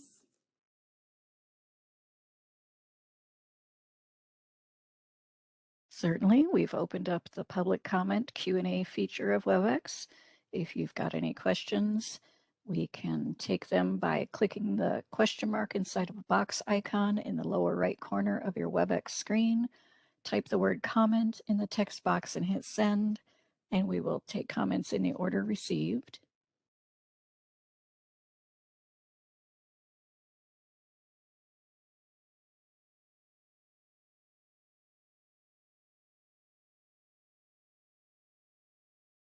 And I do not see any requests for public comment at this time. I can close that feature if you'd like. Yes, please. Thank you. You bet. Okay, I'll move to agenda item 6B, enacted legislation. AB 1221 by Assemblymember Flora was enacted by the governor on October 24th. It's effective January 1st, 2022, and this bill allows service contractors registered with the Bureau to offer month-to-month service contracts. This bill also allows them to offer continuous until canceled service contracts, so long as the continuous nature of the contract is disclosed in a clear and conspicuous manner. This bill defines clear and conspicuous for the purposes of the disclosure and requires affirmative consent from the consumer to enter into a continued until canceled service contract. This bill enacts other consumer protection provisions for month-to-month and continuous until canceled service contracts that I covered at the last meeting. The Bureau began implementing this bill as soon as the bill was signed, actually. We started receiving contracts for review from service contractors who wanted to offer these products. So the policy unit worked with our licensing unit on elements that they should be looking for in those contracts. We also have issued an implementation memo and provided training to the compliance unit for use when resolving consumer complaints. Do any advisory council members have questions about this bill?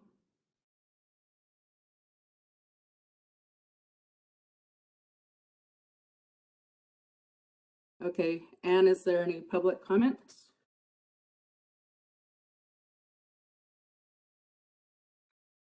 And we've opened up the public comment feature, the Q&A through WebEx. If you click on the question mark inside a box in the lower right corner of your WebEx screen and type the word comment into the text box and hit send, we'll take comments in the order received.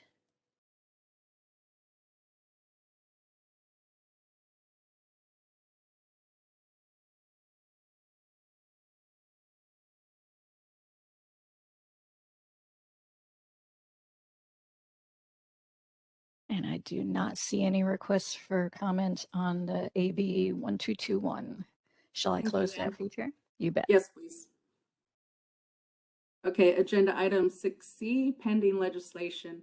AB 224 by Assemblymember Daly would grant an exemption from the Bureau of Household Goods and Services permit requirements under authority of the Household Movers Act for storage container delivery companies when the storage container is packed by a person other than an employee or agent of the storage delivery company. We just began the second year of the 2-year legislative cycle, so this bill is technically still alive. The bill was held under submission in the Committee on Appropriations last August. It was actually the same day as the Advisory Council meeting. So that means it was pulled from consideration before the vote, and that's why it's technically still alive. According to bill sponsors, they plan to continue pursuing this legislation in 2022. Because AB 224 was pulled from consideration in the second house, meaning it passed through it was introduced in the Assembly, which is the House of Origin, and then it was in the second house, which is the Senate. The bill is subject to second house deadlines, so that would be the bill has to make it out of appropriations by August 12th of this year. If the bill is substantively amended, it could be referred to the Committee on Business Professions and Economic Development, in which case the bill must move by July 1st. We don't know where the sponsors are going to go with this, but we should have a substantive update for you at the next Advisory Council meeting. Do any Advisory Council members have questions about this bill? No real question, just as you're well aware, California Moving and Storage Association is in direct opposition to this bill, and it's been a long road because they had a preceding bill, AB 2460, which was the same bill. So we've been dealing with this for 4 years. We do not think it's right that any entities have the ability to operate outside of the regulation. Thank you, Steve. Are there any other comments or questions from advisory council members?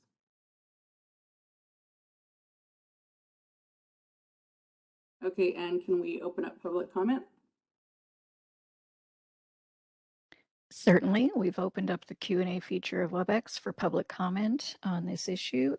If you would like to make a comment, simply click on the question mark inside a box icon in the lower right corner of your screen, type the word comment in the text box and hit send.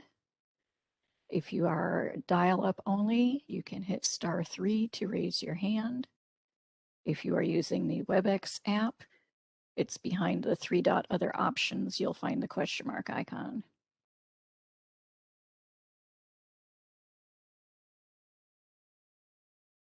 And I do not see any requests for public comment. Shall I close that? Yes, please. Thank you. You're welcome.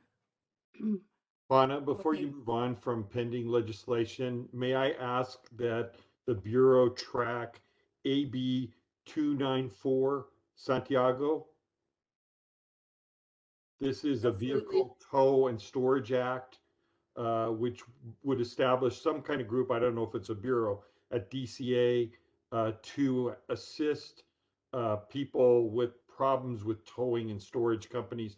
This is particularly an issue for commercial vehicles, and moving and storage definitely falls under a group of people that on occasions are taken advantage of by unscrupulous towing entities. Absolutely. We actually are following this bill, but I appreciate whenever any advisory council member specifically asks so that I know you're interested, and I'll report on it at the next meeting, and we'll definitely be following it. Thank you. Thank you. Okay, moving on to agenda item 6D, Bismod update. This is included in legislative and policy updates because I'm the project owner of the Bismod project, so I'm giving an update on that. Bismod is business modernization, which is intended to deliver a licensing and enforcement system in support of the Bureau's statutory and regulatory authority. The project will also include completing all documentation, manuals, and training aids used in conjunction with the system to help our staff become familiar with it once it goes live. Through a procurement option that includes shared costs with 3 other DCA programs, DCA has acquired Inlumon. It's an off-the-shelf system through the DGS software licensing program.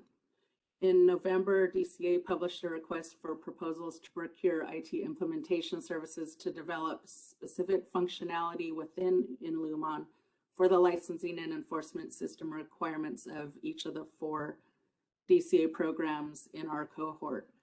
In February, we will evaluate proposals to select a vendor with whom we will negotiate in March. The tentative project start date is in April, and system rollouts will be over 4 months, with the initial rollout scheduled for October. Household movers are currently on a system that is not supported by DCA, and its current host would like to retire the system. So household movers are the Bureau's top priority to get on the system, and they will be on the initial rollout in October. To facilitate transfer from the PUC platform to Inlumon, the Department of Consumer Affairs Office of Information Services has been working with the PUC since early December to convert and transfer data so we will not lose any historical household mover information. After the project begins, I will be calling on internal subject matter experts from licensing and enforcement to assist in identifying and developing system requirements. I plan to facilitate a subject matter expert by committee to reduce workload impacts to the Bureau and obtain a comprehensive perspective of ideal functionality for the Bureau. Do any advisory council members have any questions about the Bismod project?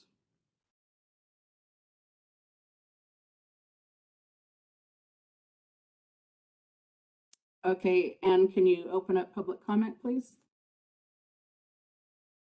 Certainly, if you've got any comments on the Business Modernization Computer Platform project and its progress, you can click on the question mark icon in the lower right corner of your WebEx screen. And in the text box, type the word comment and hit send, and we will take comments in the order received.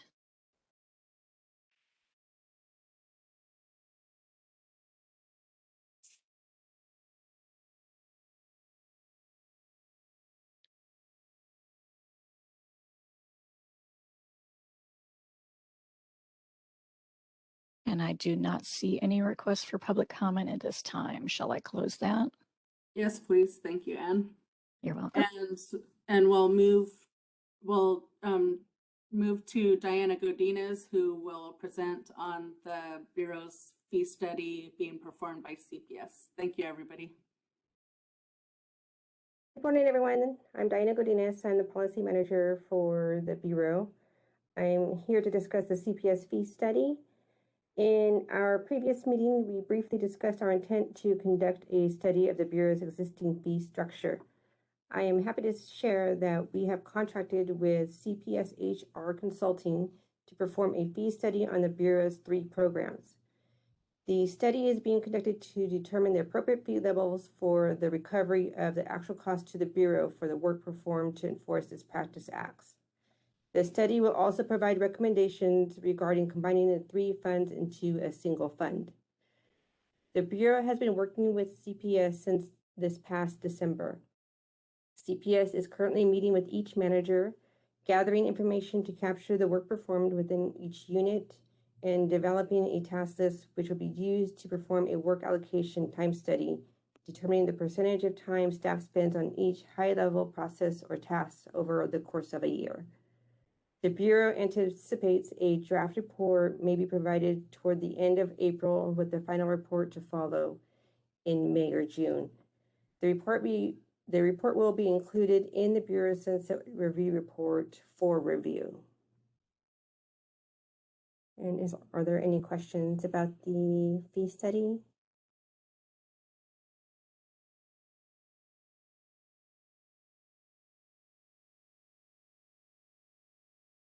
I'm going to open for public comment. And we've opened up the public comment feature, the Q&A. If you have any questions about the fee study, you can look for the question mark icon at the lower right corner of your WebEx screen, or behind the 3-dot other options if you're on the WebEx app, and type the word comment into the text field and hit send. Give people a moment to locate that.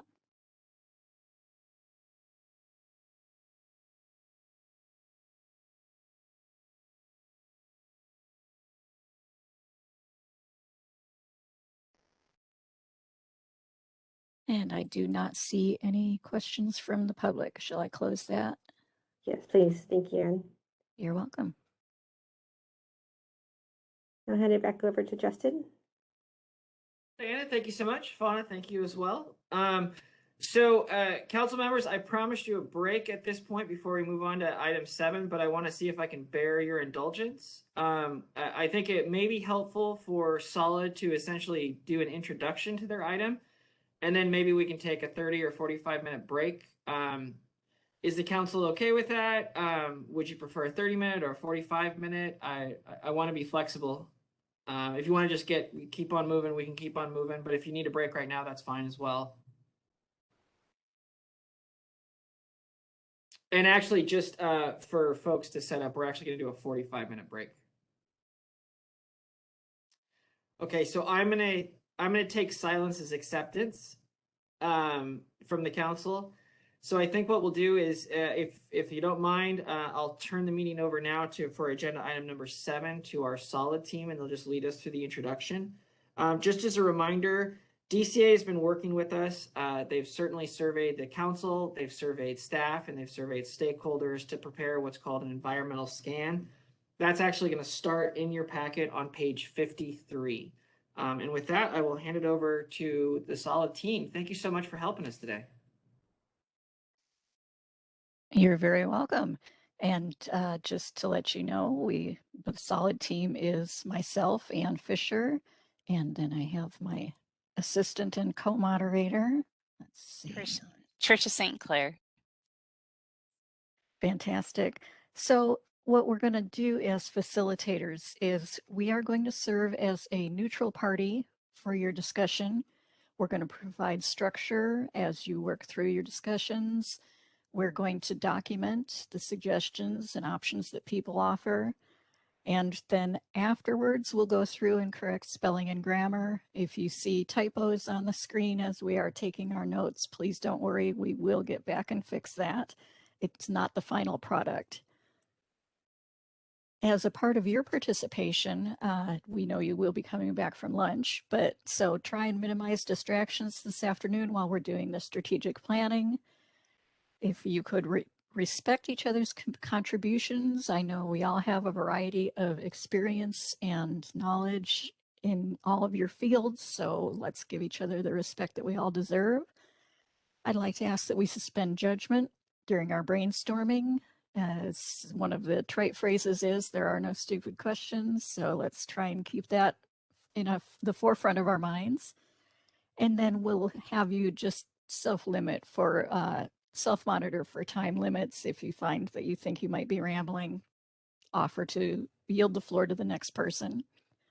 And as a final comment, this is meant to reach consensus among the council. And if your suggested phrasing or your suggested idea didn't make it to the final version, keep in mind that it's for the good of the Bureau. Can you live with the final result, even if it wasn't exactly what you suggested?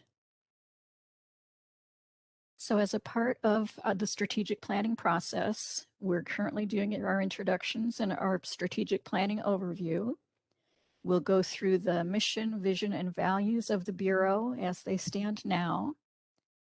We will take a look at the goal statements that have been provided, and then one by one, we'll go through and develop objectives for each goal statement. And the goals are licensing, consumer protection and enforcement, communication and education, legislation and regulations, and organizational development. So part of the why we're doing strategic planning is we want to take a look at where are we now, and the tools that we use to take a look at that are our mission statement and the environmental scan or environmental analysis that you got. And then we'll take a look at where we're going, and we can use our the vision statement as a sort of a guide light. And then as we look at how we'll get there, we need to develop we have the goal areas, and we're going to develop some objectives to help us reach the final vision for the Bureau. So as a task to help illustrate this, I'm hoping this is large enough on your screen that you can see there's a spray of numbers across there. And these numbers can represent all the different tasks and all the different emergencies and crises that come up for any organization. So it's kind of hard to move through them. So I'm going to give everybody 30 seconds to try and count from 1 all the way up as high as you can get in 30 seconds. You can tap on the screen, but be careful if you're on a touch screen that you don't change your view. But I'm going to give you 30 seconds to go through and find number 1, number 2, number 3, and all through the numbers and see how high you get. Any questions? All right, so let's go ahead and start.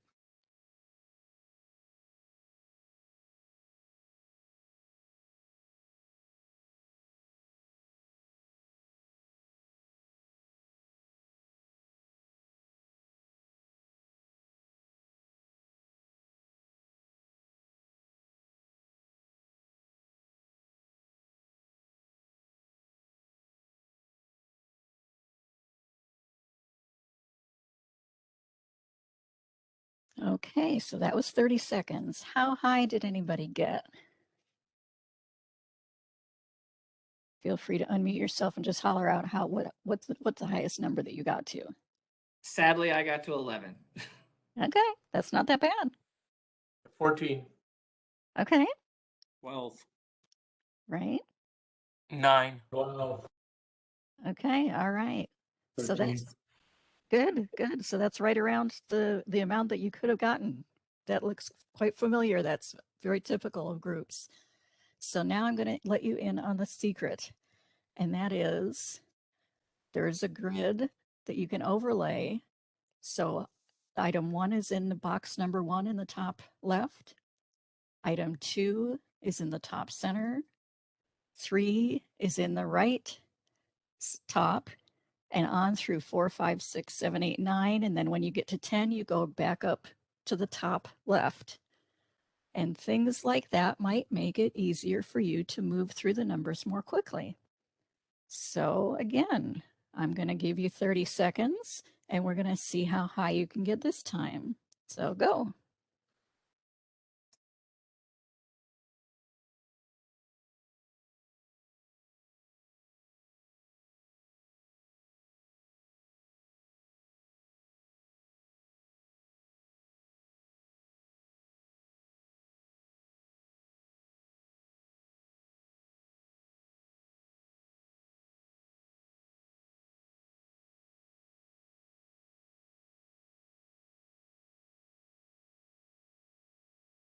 All right, so did you do a little bit better this time? Yes. 25. Yeah, 25.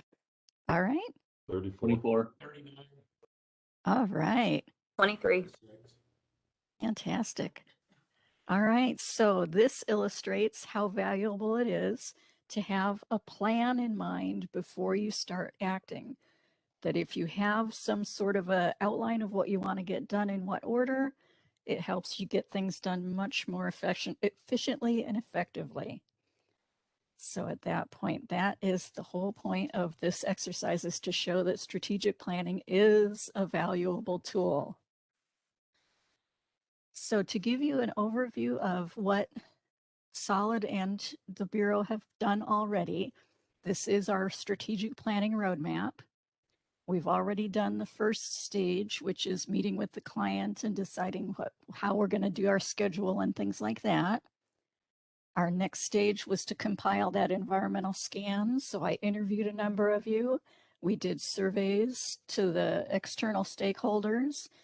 And now we are at stage 3, which is the planning session. So we're going to review our mission, the vision for the Bureau, the values, and then using those scan results that you've got in your packet, we're going to come up with some goals and objectives. After we finish this session today, we're going to draft out a plan. We're going to review that with Justin, and we're going to give you an opportunity to approve the plan. And then we'll start action planning, where we'll meet with the staff to assign steps of how we're actually going to get to our goal. So that's where we're at now. One of the tools that we use is called a SWOT analysis, and it's not SWAT like a fly swatter. It's SWOT. So in your interviews, you might remember that we talked about strengths and weaknesses of the board right now, the Bureau, I'm sorry. And then we talked at the end of the interview about opportunities and potential threats out in the world. And so what we want to do, of course, is we want to maximize our strengths and the opportunities to come. And we want to find a way to mitigate and decrease the effect of our weaknesses and any threats that might be coming down the line. So this is called the SWOT analysis. It's a pretty standard tool in strategic planning. So at this point, if you'd like, we can take a look at your mission statement. And this is the current statement for the Bureau.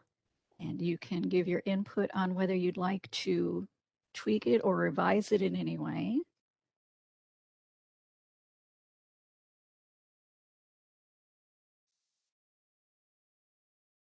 Does anyone have any edits they'd like to make?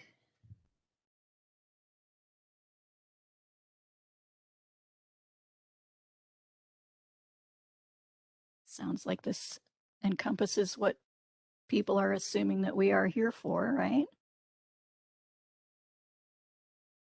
Okay, wonderful, great. So our vision statement is where we want to be if in an ideal world, everything fell in place.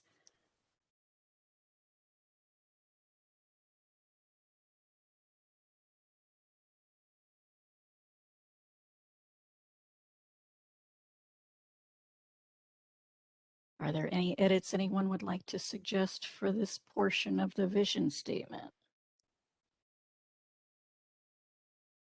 Yeah, this is Don Lucas. I guess my only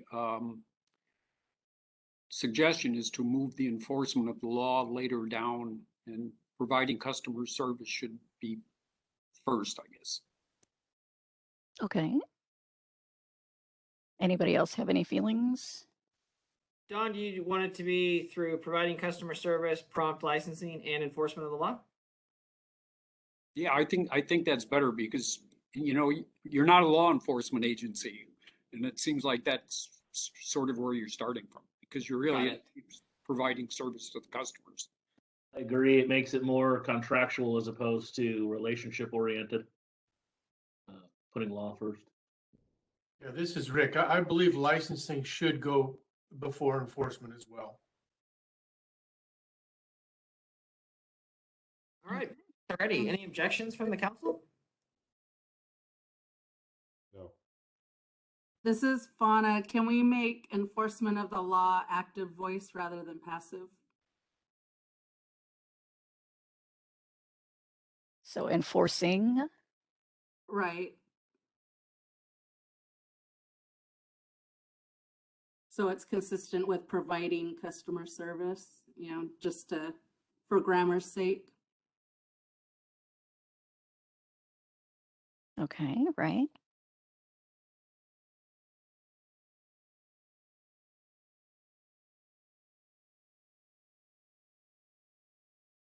This is Don Lucas again. I have a question about whether it's customer service or providing consumers service. Don, I would expand it to customer just because we have a couple of customers. Obviously, a consumer who wants to file a complaint, but also a potential applicant as well as a registrant or licensee.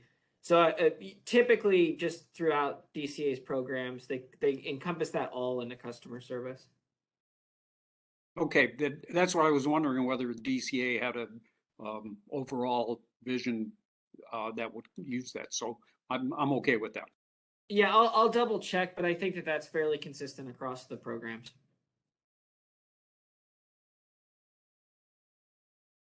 Okay.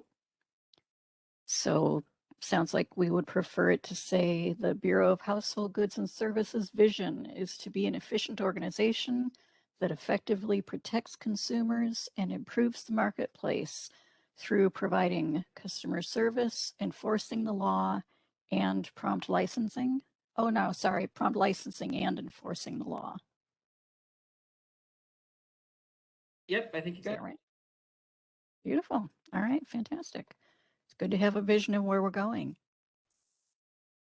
And then the values that we have been operating under are accountability, consumer protection, effectiveness, integrity, professionalism, service. Are there any values anyone would like to add or pull? I would add education. Okay. Does everyone agree that sounds fine? I would agree to that. Yeah, no objection. Yes. Great.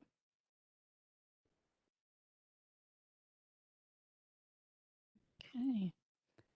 Any other changes, tweaks?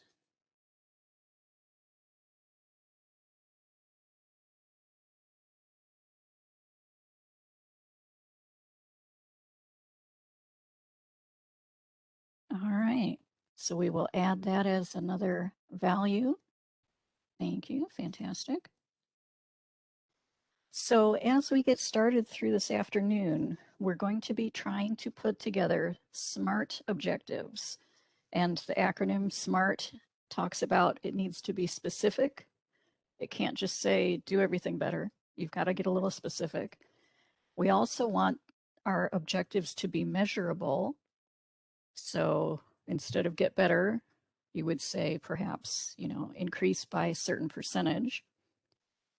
We've got to have action words, action oriented, And hopefully everyone got a sample list of action words that you can refer to as we go through this afternoon.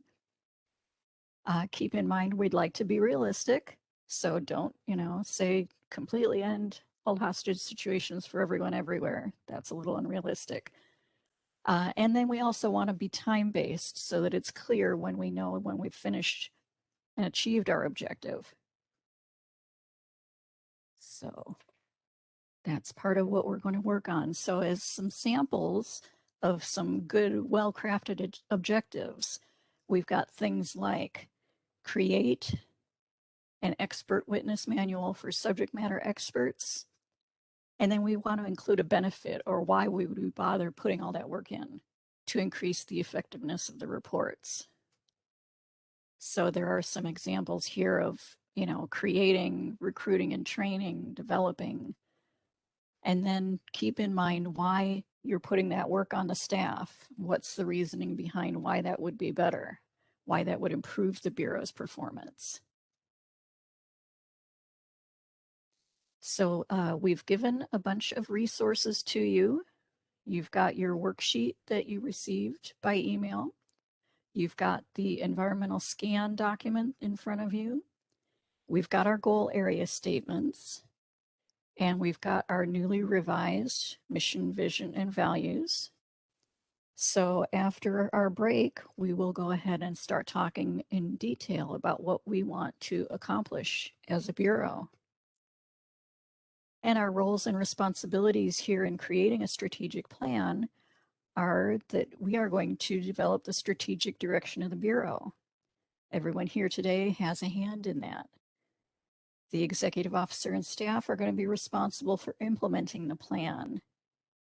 Keep in mind as you brainstorm this afternoon, staff have limited time and resources. So don't get too wild, but keep in mind some realistic objectives. And also keep in mind consumer protection is our mandate. So that's sort of the reason we're here. Does anyone have any questions about the plan for this afternoon? Or the place they hold in this process today?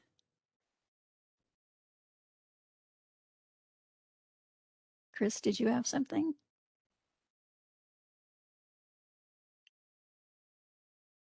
All right, so Justin, I believe we had talked about a 45-minute lunch. Sounds good. So I think what we'll do is, council, if you can be back in your seats by 12:50, that would be great. All right. Fantastic. Thank you very much. And I'll see you after lunch at 12:50. Thank you, everyone. See you soon.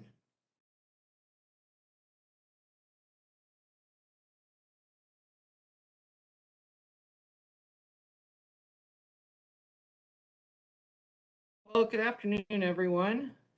Hope you had a nice lunch. Sorry it wasn't a little bit longer, but I figured we should probably move on. Diana, if possible, would you mind just briefly calling the roll? Just want to make sure everyone's back for our discussion. Okay. Let's see. Pascal Benjamini. Yes, good afternoon. Good afternoon. Bert Grimes.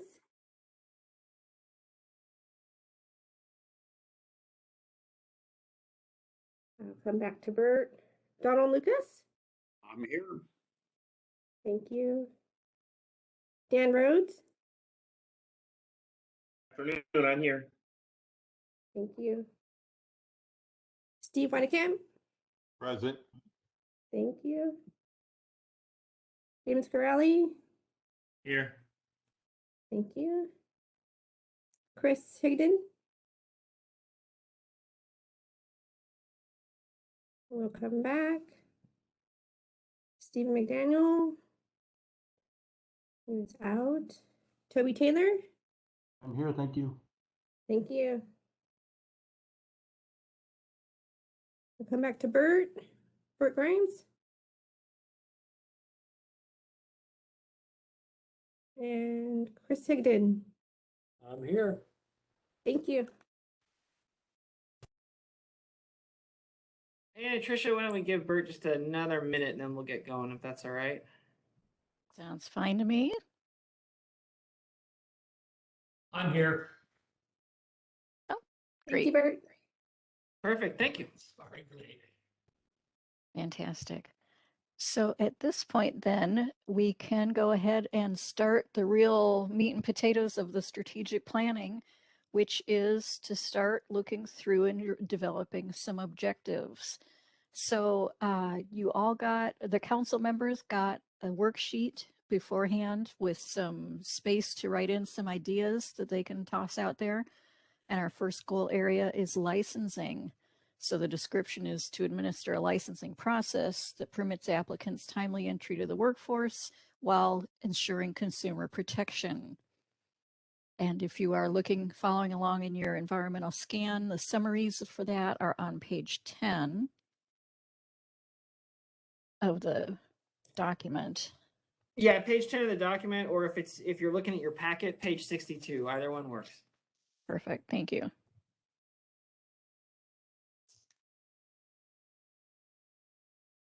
So does anyone have any areas that they think the Bureau should think about working on?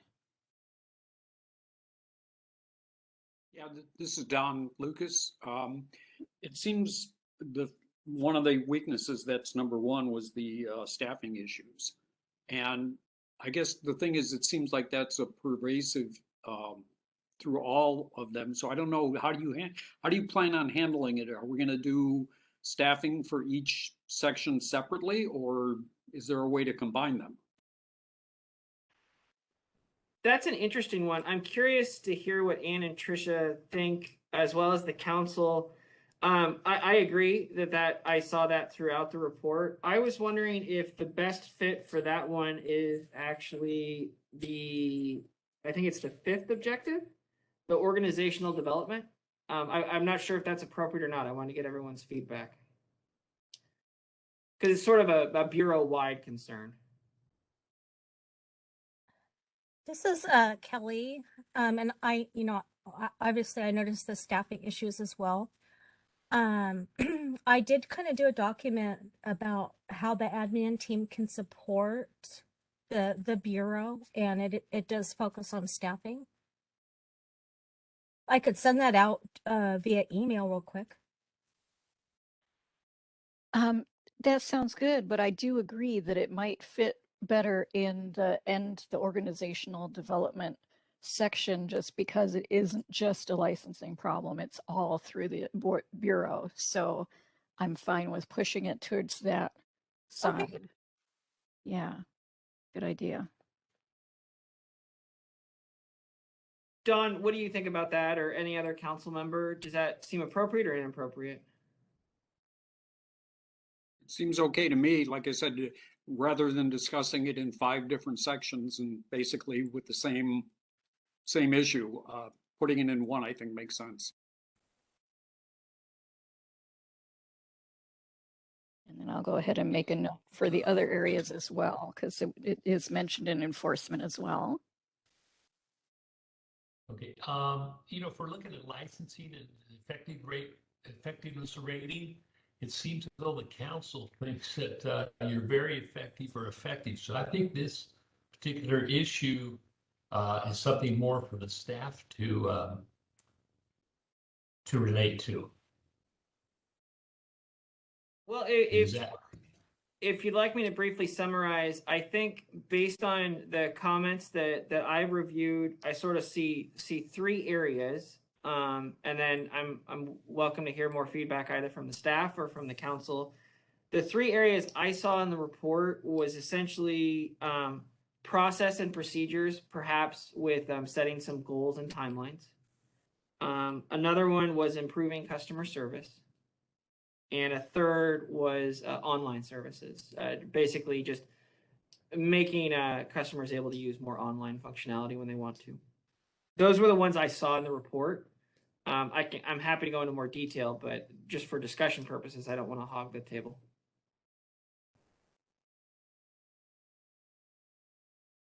Yeah, I agree. I think that those things, the only other bullet point that I had made a note of is slow processing time. And I think if you get your processes and procedures and your online software platform up and running, that'll take care of itself.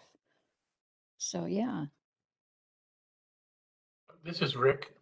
I agree. I believe the process and procedures, customer service and online services will be uniform throughout different areas of the Bureau. Although the benefits for each section would be different. And, you know, it's needed throughout the bureaus to recruit and train staff.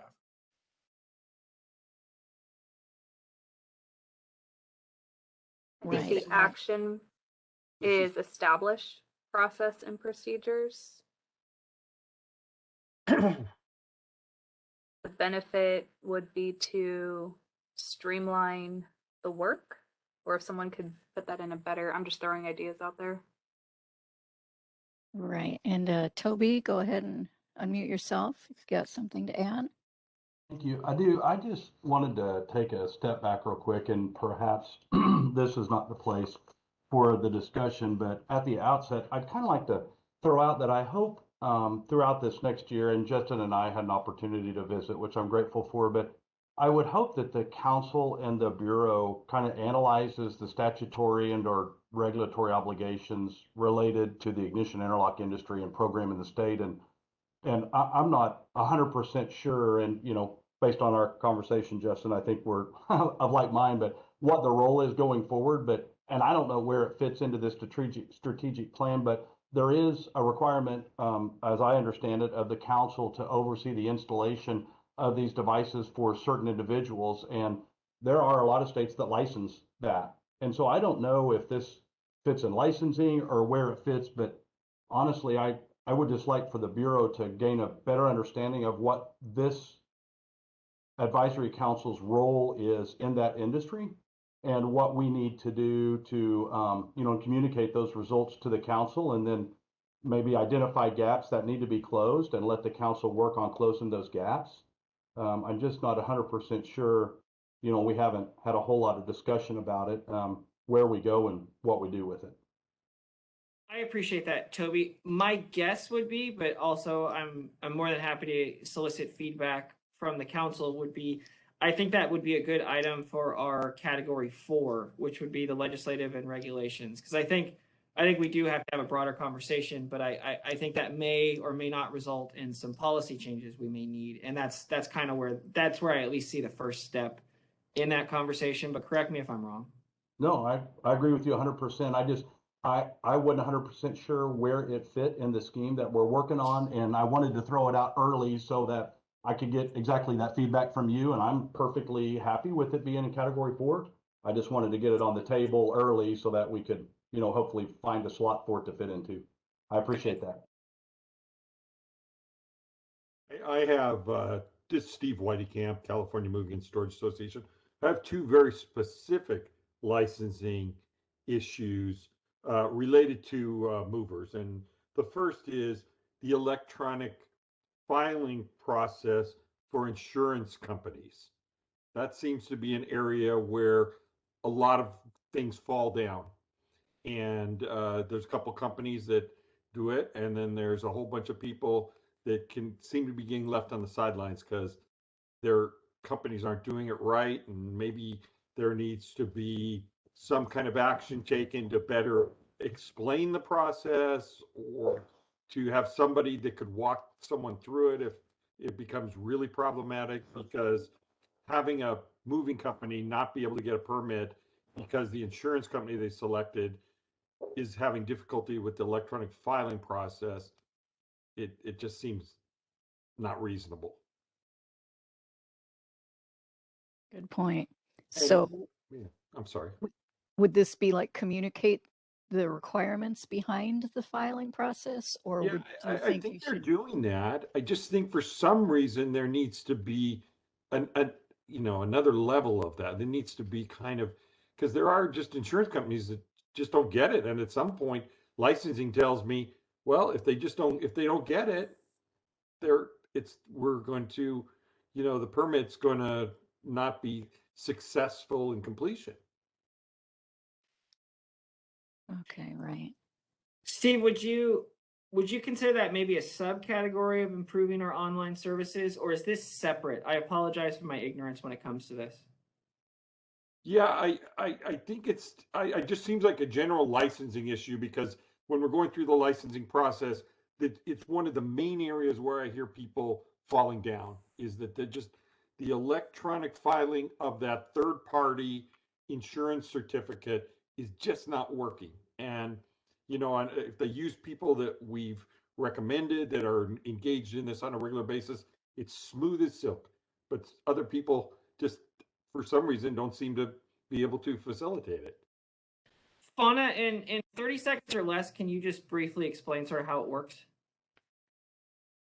Yes, the Practice Act requires that applicants have their insurance provider file with us online.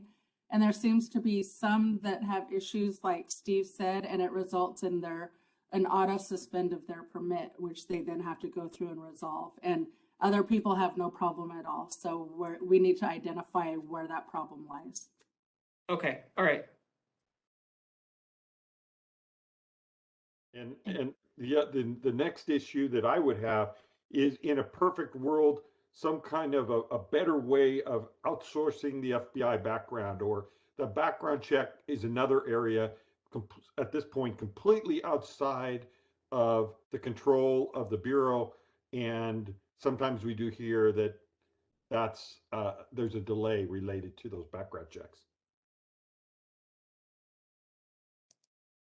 Steve, just to expand on that, is there any issue with those who may have a business here but are out of state?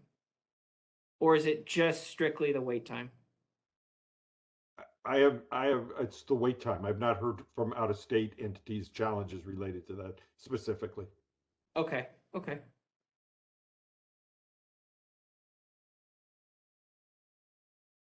So maybe exploring outsourcing background checks?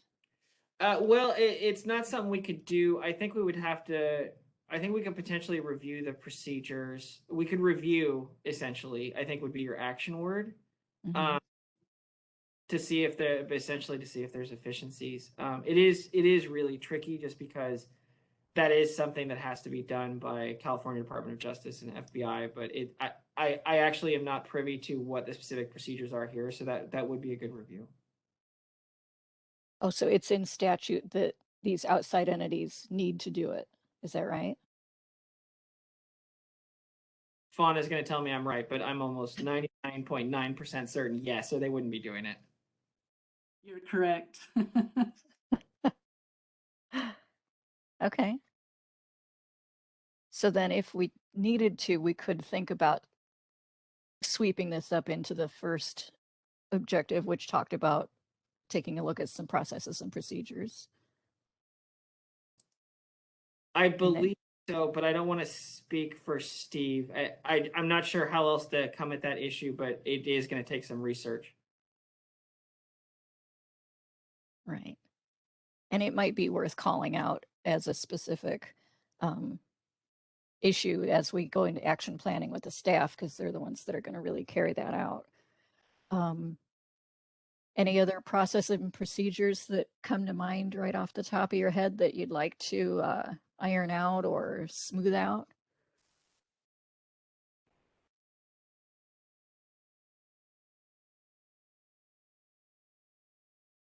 And this is also something that would come up naturally in action planning with staff too. So if the council don't have any particular pain points or aggravations. I'm not really sure what kind of an issue on customer service, as somebody that's engaged in that on a regular basis. I would tell you the customer service is superior. I don't know. I mean, maybe there's always a way to improve something, but I don't see that as an issue, at least as far as I'm concerned, or the people that I've spoken with and that call me on a regular basis. Do other council members have different experiences? I don't have any, this is Don. I don't have any experience, but I noticed in the summary that the internal stakeholders say that customer service can be improved, but they mention in tone, and I'm not sure what they meant by that. Can we get any clarification? I think I'm being very anecdotal here, and I certainly don't want to speak for all staff. Looking at sort of the raw commentary, I think as you would expect of just human behavior in general, later in the afternoon after the 12th sort of inquiry on some issue, there can be frustration just because someone's had a long day.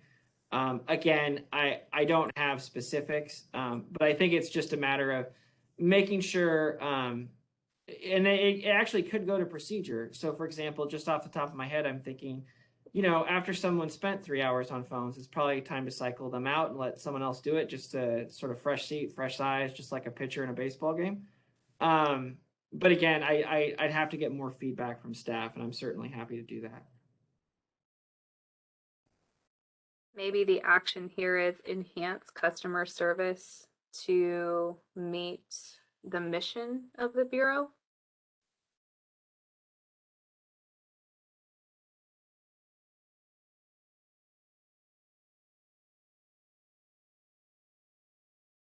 And there's also an opportunity to provide training if it's something that you think people might benefit from, just having a refresher.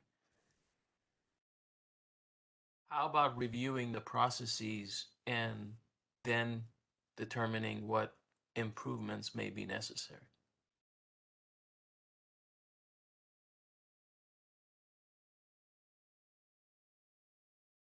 Right, review and recommend, or, right. Oh yeah, if needed, then enhance if needed. That sounds good. So this is Don. I'm curious, how many of the Bureau staff actually engage in customer service? I would say, in one respect or another, there isn't anyone who doesn't fall into that category, other than potentially a few laboratory technicians. But honestly, even then, I think everyone's engaging in customer service. I would say, as far as phone coverage, there's certainly specific licensing staff, and then there's certain compliance unit staff who are certainly fielding quite a lot of phone calls on a daily basis, as opposed to other individuals at the Bureau. So I would say, I'm being very anecdotal here. Looking at the org chart, I would say there's 9 individuals who are spending quite a lot of time on the phones, engaging in customer service. But Kelly may correct me if I'm wrong. There may be a couple more here that I just am not aware of yet. So I'm wondering if the number is, on the order of 10, might it be better to try to take a look at those people and examine what's going on there and seeing if there's improvements that can be made, as opposed to a more generalized across the board at first? Because if that's where the bulk of the customers are actually interacting with the staff, that might be the first place to look for improvement. I agree with that. And just speaking as a manager, that's certainly what I would do first, is I would just sort of meet with the group, talk to them, see what their frustrations are, what procedures they have concerns with or like, and then essentially just take my investigation from there. Yeah, I did like your idea of cycling people out, or letting them. You don't want to have a person, like you said, spend 8 hours a day, listening to customer complaints. That would be a tough job. That all sounds good and appropriate, but wasn't an initial comment made that this customer service issue was brought forth as from an internal customer review, which would be not necessarily have anything to do with phone communication from permittees or the public? It might have to do with coworker relations.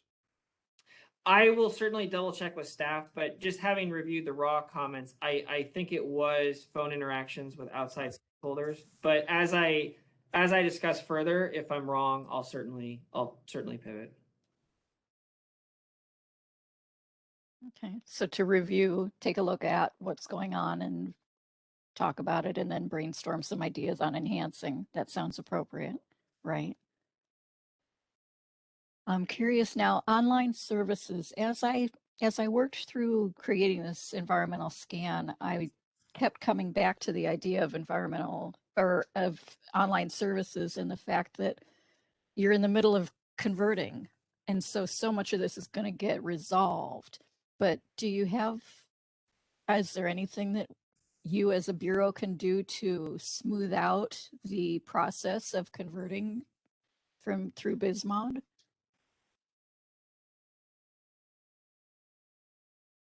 This is Tricia, the co-facilitator. If I might add, if you have a project that you're not completed with but currently engaged in, it is often a good idea to include it in your strategic plan just to make sure that it gets accomplished and hold yourself accountable. So having online services as an issue in your strategic plan is probably a good idea since it did come up in the environmental scan report.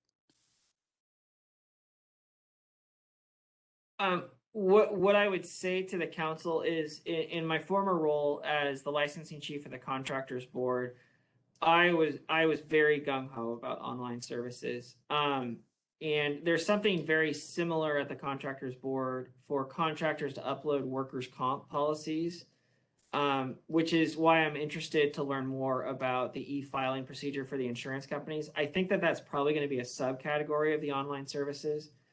I can certainly say Fauna's hands are going to be very busy the next few months with the business modification. But along with that, I think there's a lot of other services that we can consider. And while it's certainly something we won't see overnight, my sincere hope in the next 5 to 6 years is any applicant of the Bureau, very similar to anyone who will be logging on to TurboTax in the next few months to file their taxes, can essentially be doing the same thing on our website where they can go screen by screen, answer questions, fill in information, and then move on to the next screen and then electronically submit their application or any sort of licensing transaction. That obviously will take time. It's certainly not something that happens overnight, but I know it's very helpful for essentially licensing team morale. Just because you're minimizing corrections and the back and forth to make to sort of fix errors, as well as having just a good jumping off point to even have a conversation with applicants or licensees. So Justin, this is Don again. I'm ignorant, so can you explain how much control your bureau has over its own websites, or do you have to conform to DCA policies, and do they provide the technical background to include websites and things? It's very much a partnership. So for example, if you were to go on our website right now, the format is supposed to be consistent for all DCA entities. But within that, we have a lot of flexibility to work with the DCA IT team to get what we need. And so I would say our website will always appear the same as you would see on optometry or veterinary or medical board. But within that, just because we all are very different in what we need and what needs to be filed with us, we have a lot of flexibility to make augmentations to the various web pages as is appropriate for quote unquote our customers. So in particular, I learned when I was in charge of safety training at the National Lab, is that the way people interact with the websites varies tremendously. And I hope that you can have enough outside feedback from people. In fact, that's probably more important to get the feedback from non-experts than having internal experts design things and then just roll them out. I agree with that. And what I would say, if anyone's curious, one of my favorite websites on this is the City of Roseville. I think the City of Roseville has created a phenomenal website for essentially their constituents. It's very user-friendly. I really like the model. At CSLB, we really started adopting quite a lot of it about how they laid out content, how you navigate it. And I need to talk with staff and stakeholders, but hopefully we can do some of that here as well. Could you investigate hiring people from Roseville to do? I'll see what I can do, Don.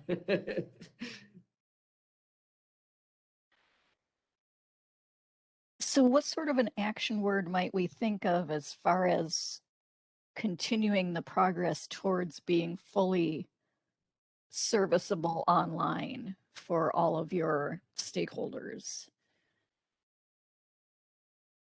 If I may, to Don's point, he may be onto something. You know, it's quite possible the city of Roseville has contracted with a contractor or a consultant, and that's something that the Bureau can look into and contract with that outside vendor. I'm happy to do that. Having been a former intern there, I know it's fairly internal, and I actually got to witness some of the development, which was great to see. But yes, I'm happy to follow up and sort of see how things are going of late, because the website since I left is vast and away exponentially gotten better and better. I think they do a really great job. Right. So I would suggest continually improve as the action. Okay. And the reason I say that is that you're never going to reach an end point on that. And as Justin mentioned, it's going to take a long time. Right, right. And Justin, am I correct in believing that you probably are fairly locked into this Connect platform for the business transactions portion of things? Are you referring to Inlumen? Well, I think it's whatever the new breeze was going to be called. Yeah, so that is in Lumen, and yes, we are. But what I would really highlight is I know engineers has been working on it, and there's a couple of other boards and bureaus. I just don't recall specifically which they were, but I would say that software is incredibly flexible. It really is. It really is sort of like a starting point, and programs can really build it how they need it.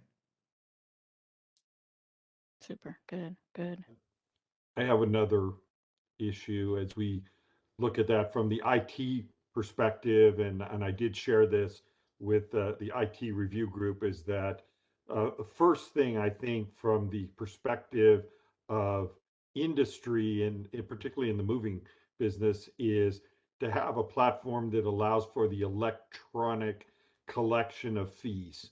That will prevent people from falling out of compliance more than almost anything, and simplifying that process or not bringing that process into the 20th century is going to be is a big improvement. So number one on the IT. I wholeheartedly agree. During the pandemic, CSLB was able to essentially get their renewals online, and that made a huge difference. And yes, I agree. And this is Fauna and Steve. That is a major element of what Bismod is going to capture, is implementing online payments for everything, any fee that we charge. So that's a very, very high priority. Thank you. Fantastic. Hi, this is Jamie Gorelli. I just wanted to add a point. I had written down here, create an efficient and modern licensing process. The modern aspect, I think we've covered. We've talked about this on a few occasions, and electronically paying for fees is already confirmed. However, from my standpoint, it's just not efficient, the licensing process. There's a lot of questions. I think it's almost 50 pages long to apply for a license. And I think because of how cumbersome it is, there's a lot of people that just throw their hands up and don't go through it. And so they're advertising or offering services much less than a licensed carrier, and we want everybody to be licensed. So if there's a way to make it more efficient, that we'll be able to pick up more people to be licensed and make it more fair and balanced as the values of the Bureau, I think that would be really helpful. Hi, this is Fauna again. I was going to bring that up whenever we shifted to staff. I was going to suggest we say revise household mover application, or the household mover application, I mean, it is 50 pages and it's very difficult to fill out. And we have seen that it prevents people from becoming permitted. So the benefit would be to increase compliance and reduce barriers to licensure. Is that what you were kind of getting at, Jamie? 100%. Okay. And I think Trish is typing. It's probably going to be this comment's probably going to be a little bit of both 1 and 3. Just an FYI. Because the process procedure is where we'll actually streamline the form, and then we got to get the thing online after we're done with that. Right. Right. So we'll make sure to include the form in our action planning discussion. Great. Okay. So this is Don again. I'm wondering on both the processes and procedures in the online services how are you going to decide which things get the highest priority and set timelines for them? There is an action planning process where we will talk with staff, and Justin will certainly be there to help give a realistic view of what staff can get accomplished. But if you as a council have areas that you want to prioritize, I certainly encourage you to mention them here.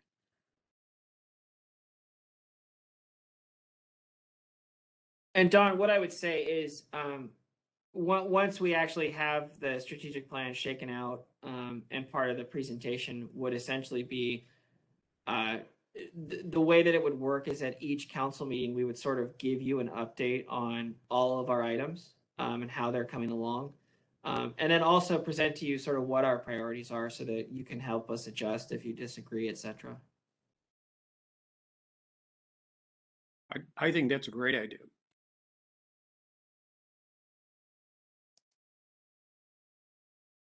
Yeah, and I believe, but Anne can correct me if I'm wrong. As part of the action planning, we're also going to be probably setting ourselves some deadlines for various things, and then that just sort of helps us keep us accountable, because I think, as I've mentioned to all of you in our discussions, this is essentially going to be our report card. So whatever this document shakes out to be, these are the things that you are telling us we need to care about the next 5-6 years, depending on how big it is. And what we need to deliver. Exactly. And the fact that, I mean, we Solid can provide some tracking tools, but the fact that you already are planning to report at each meeting is an excellent sign that you do have, every intention of continuing the work. There are groups who do not ever report back on what they were supposed to be doing. And that's a red flag. So. As I'm looking at objective number 4, improve communication about the electronic filing process for the insurance companies. Now, is the end result going to be, I guess it's a mix of improving licensing timelines, but also encouraging people not to just give up and work unlicensed. And so compliance is a part of that, but timelines, is that also a part of things? Just in my licensing experience at DCA, yes, it's two sides of the same coin. If you make the application too hard, if you make the directions too long, it really is daunting, and people will give up and just work under the table, which is a complaint throughout DCA. I've noticed, but I'm curious to see what the council thinks. There are certain levels of complexity you just can't get rid of when you're doing an application review. But I'm really a huge fan of what I call that TurboTax model, which is just taking things in little chunks, asking the applicant several questions, and then essentially populating the information that the Bureau needs, and then moving on to the next set of questions. And I think doing it in chunks, it helps minimize review, and that's huge to processing timelines. If you have fewer corrections to make, you're getting licensed so much quicker. Exactly. Fantastic. So, all right, so we're good on the first four, and then we're happy on the fifth one as well. Is that review the background check procedures? Do you want to keep that as a separate item, or would you like to sweep it up into the first one of increased overview of practices and procedures in general?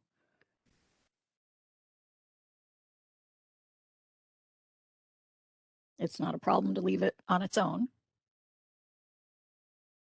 So this is Don. I think it might be a too small of a chunk to be a separate item because I thought we were supposed to be looking at a high level issues in here as opposed to individual items, or am I wrong? That was I was leaning towards the fact that this might be a little too granular. Yeah, I agree with that. Okay, so would anyone object if we put notes about the background check procedures up into objective number 1?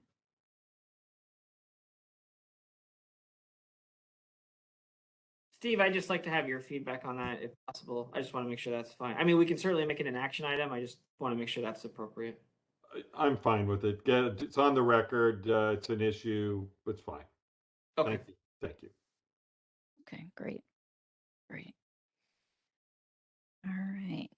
Any other areas that you read about in the environmental scan that you think could be addressed? Anything that has come to you that you'd like to take a look at in the licensing area as far as improvements or objectives to keep in front of mind as you move forward? Yeah, this is Don. I was just curious why only one external response in the licensing weaknesses was recorded. Let me take a quick look here. It was an extremely small response rate, and I think a part of that is that the Bureau does not have email addresses for a lot of the stakeholders, the external stakeholders. It's hard to get word out to the general public. Here's a survey to complete. That's not exactly a popular thing to go over and do.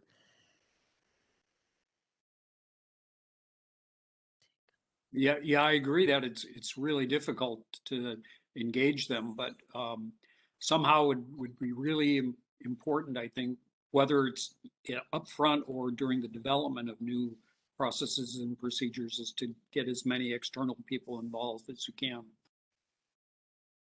I certainly agree with that, Don. And I think that'll probably go to the importance of the outreach item when we get to communication and education.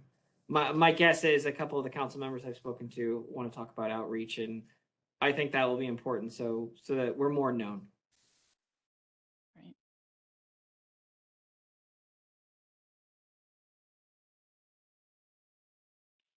Yeah, but the only specific input I got for licensing for people outsiders was that fictitious business names that are too similar to each other, some level of review for that, and then just the generic concept of unlicensed activity.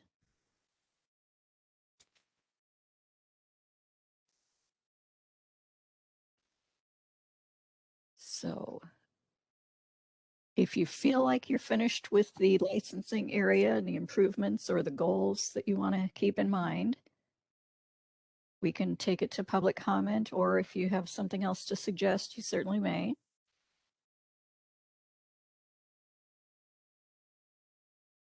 Okay, I think that might be a general agreement to go ahead and go to public comment. So we're going to go ahead and open up the Q&A portion of WebEx. If anyone has any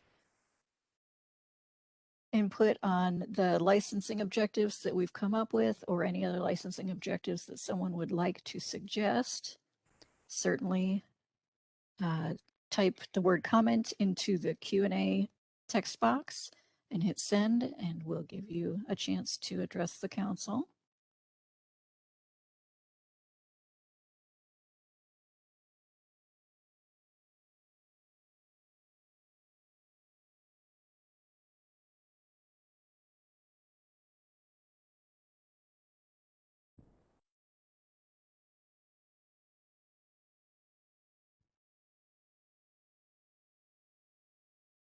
All right, I don't see any public comments, so I'm going to go ahead and close the Q&A feature. And then we will note that we have 4 objectives that we have defined through our licensing. Let's see, and so now we can go on to our next goal area, which is going to be enforcement. Does anyone have anything? And Anne, I've made you the presenter Okay, so that we can fantastic. scribe. Thank you. Yep. Great.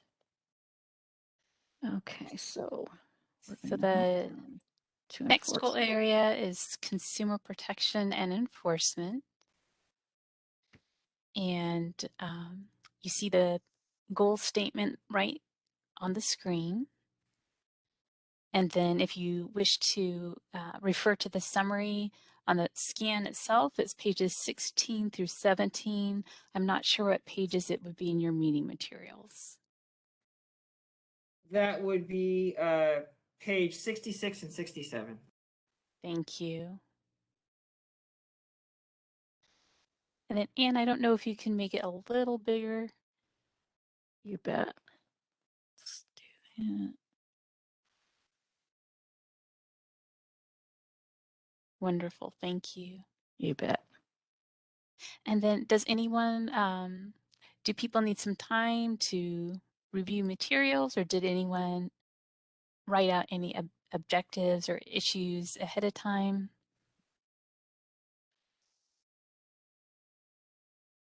Yeah, this is Don. I just have a question on the effectiveness rating. It seems like the internal stakeholders think poorly of the effectiveness compared to the external and the council. And I'm just wondering where the disconnect is. Again, I hate talking for staff because I certainly need more of their feedback from here. But what I can say anecdotally from reviewing the comments is that I think it's about consistent procedures and communication. I think just the fact that there's been a lot of leadership turnover, I think there needs to be just a return to established procedures where everyone can sort of see where they're written down, what's supposed to happen on a particular action. And then also, where things need to go for review when staff have completed them. Again, I really don't want to put words in staff's mouths, but that's the assessment I've seen so far. Justin, if I can jump in here. Yeah. Rick, Alda, and I worked on this, and our first goal that we discussed was the action is established. The issue is process and procedures. The benefit is to create consistency and accountability. And the accountability part goes with our values that we discussed earlier at the start of this.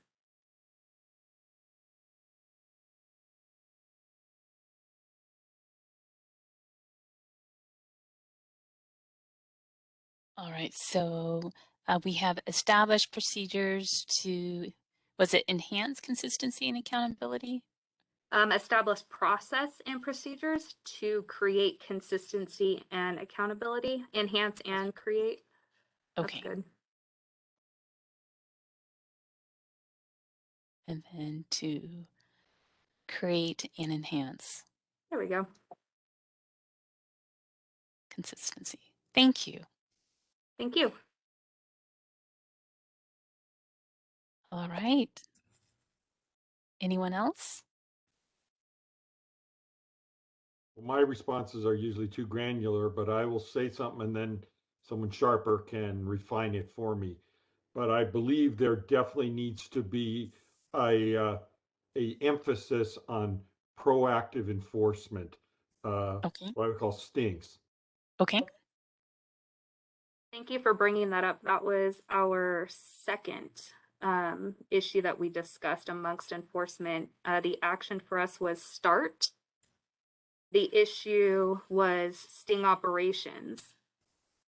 And the benefit was to enhance consumer protection, which relates directly to our mission.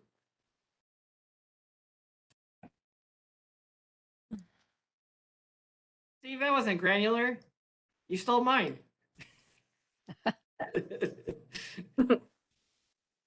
I think she said to enhance consumer protection, but that is also your mission. Correct. Yes. Steve, you are being very strategic, not granular. Okay.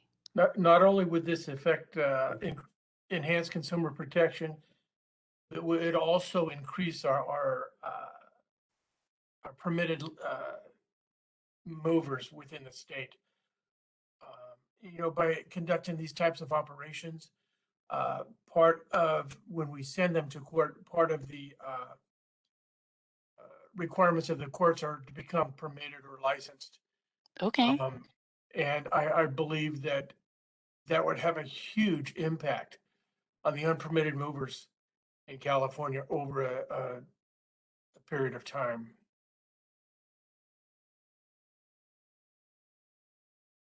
Thank you. Anything else? I had written down to create an enforcement committee with industry partners to Okay. help minimize turnover at the Bureau and improve enforcement capabilities. I guess maybe this is granular, but maybe my thoughts were if you're having a difficult time with training and getting, I'll call them new hires, capable of enforcement, perhaps creating a committee that can help them that are in the industry would be beneficial.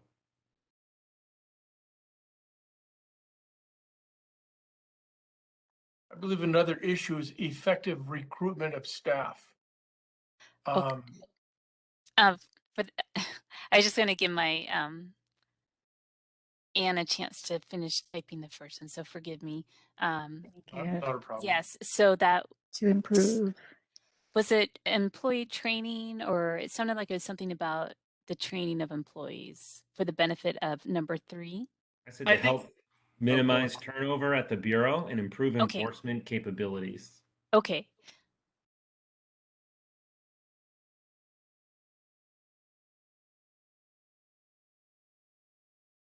Great. Thank you so much. And then I'm apologize for interrupting. Someone had began the issue, effective recruitment of staff. Yes, this is Rick. The effective recruitment of staff would improve the retention of qualified investigators. Some people come over and they're overwhelmed, and this is just not a good fit sometimes. So if you have an effective recruitment process and evaluating your candidates, the benefit would be qualified investigators and retention. Okay. Staff.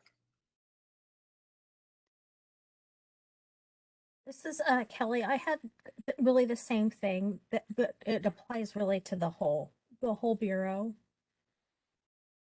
And I think as we had previously discussed, this really does go for the whole Bureau. So I think it may better fit. And I think is it item 5, the organization?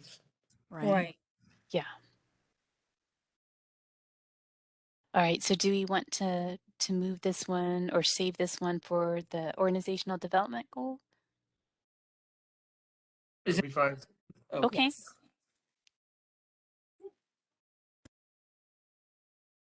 Thank you, Anne. And I don't know that we got an action word, as I recall. I think the benefit was to improve retention of qualified staff, but thank you. Mm-hmm. And it might, yeah. Could be implement. I'm just throwing that out there. Right. That would be a great action word. Okay. Wonderful. Fantastic.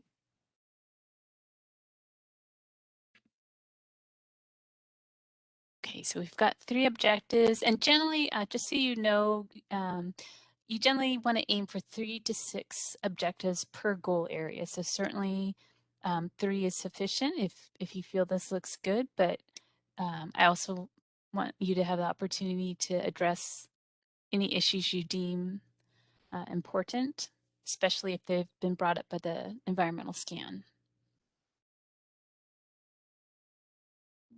Yeah, this is Don. I'm just wondering if outreach should be one of the items, and I'm ambivalent right now, but it seems like both the industry and consumers need to know what and how the Bureau provides services. That's a great point. And you have goal 3 is communication and education. So that's basically outreach. So I don't know if we want to save something like that for goal 3 or if we want to put something here that's specific to enforcement. And I'm just throwing that out there.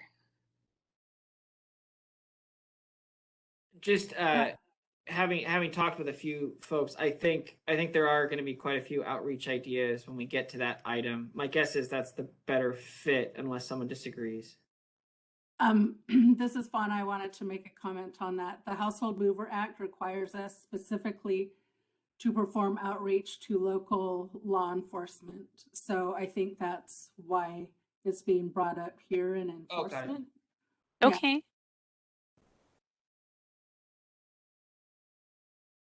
So because of that, we would like to keep that here.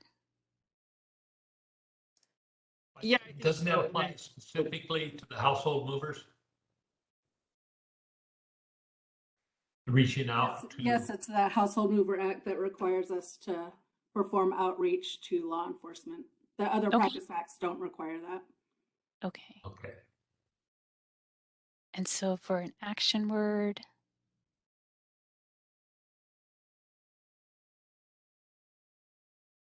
like perform, offer. It's meant to increase cooperation among the agencies. When we were also required to do proactive enforcement, specifically stings by the Practice Act. So it's, having those relationships with local law enforcement will, get their buy-off when we do criminal referrals, or it'll allow us to get backup for proactive enforcement. So okay. How about that's coordinate? the purpose of it if somebody wants to come up with the benefit. Actually, that sounds like the benefit right there is to increase cooperation amongst the different agencies. That sounds like it would be a good benefit to increase cooperation. In the issue, law enforcement and local prosecutors, because they're the ones that will eventually prosecute our cases. Okay, so law enforcement and local prosecutors.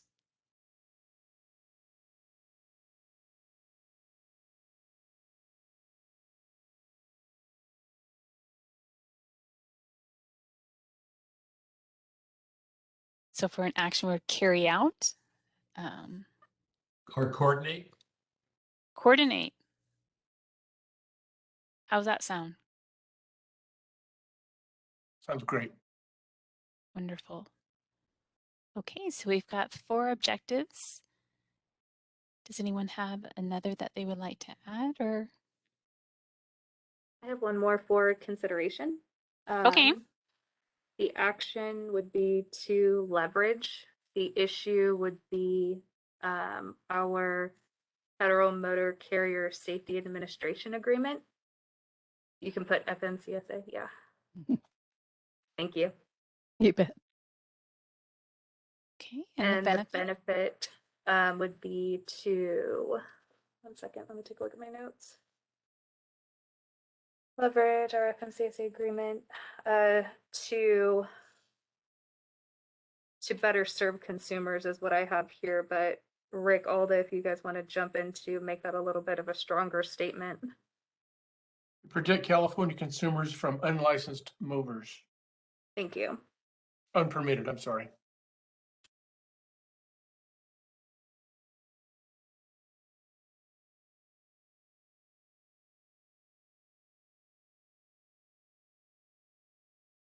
All right. Thank you.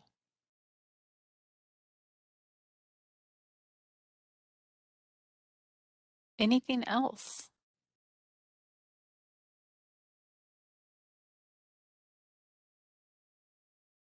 All right. So it looks like we have 5 for our goal area number 2.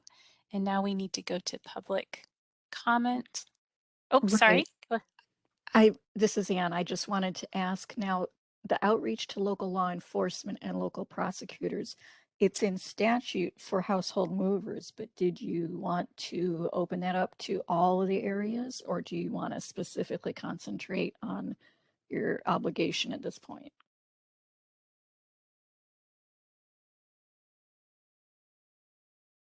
I think that would be, although there are sections of law that we could refer to prosecutors for the other 2 practice acts. But, you know, I believe that the biggest issue we have right now are with the unpermitted movers. It is humongous. If we could focus on this and then at a later date entertain the idea of the outreach to these folks for the unpermitted or unregistered ear and such as that might be an option. But in seeing what I've seen over this past year, I think the unpermitted movers is huge. And I think this should be the focus at this point. But you all can correct me if you disagree.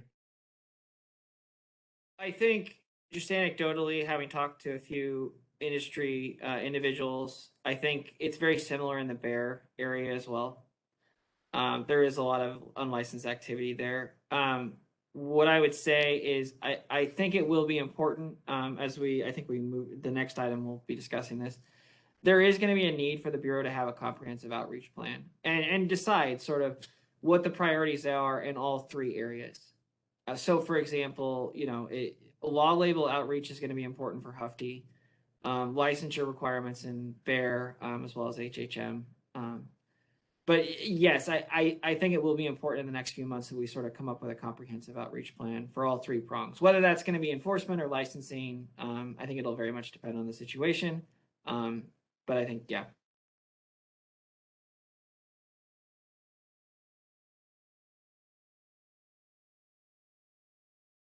So did you want to think about moving that to the communication and outreach area, or you want to leave it here because there is a specific?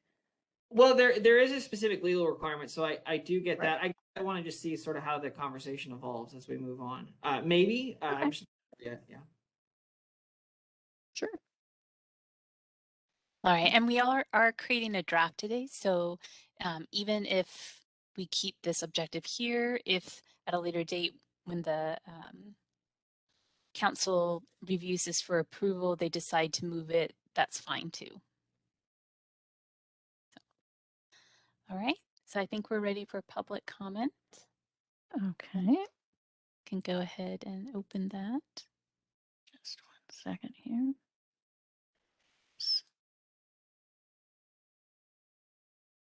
So okay, Anna, fantastic. yeah, I just, oh, thank you. Yeah, I went ahead and opened it. Yeah.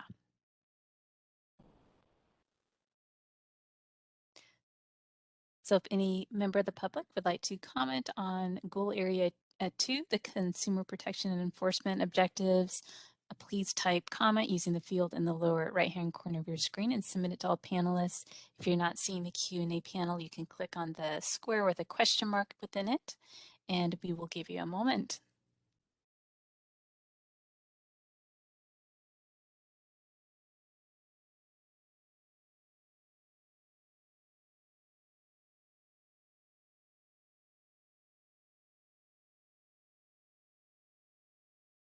All right, I'm seeing no requests for comment at this time, so I'll go ahead and close the Q&A panel.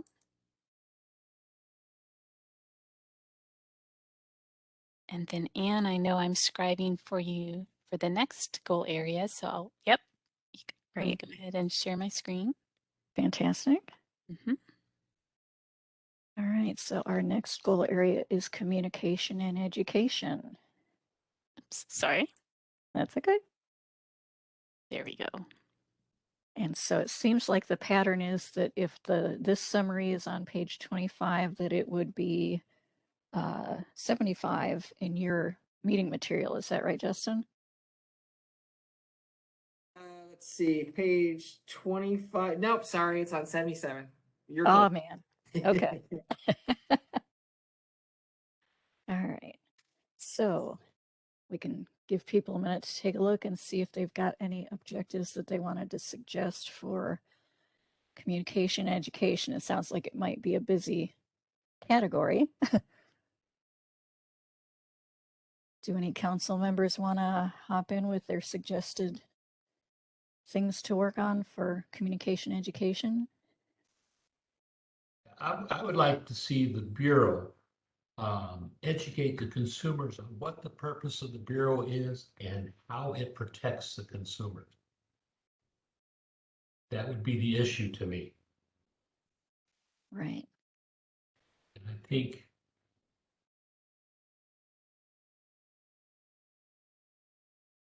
Wonderful. And I think one way we could do that is to collaborate with, other agencies. Like the California Department of Food and Agriculture, they're very involved in the fairs. If we could, the county fairs, so if we can get some literature out to them, or like Steve was mentioning earlier about the Department of Consumer, what are those contractor state license board, Steve? That, Yes, the senior scam stopper yeah. seminars.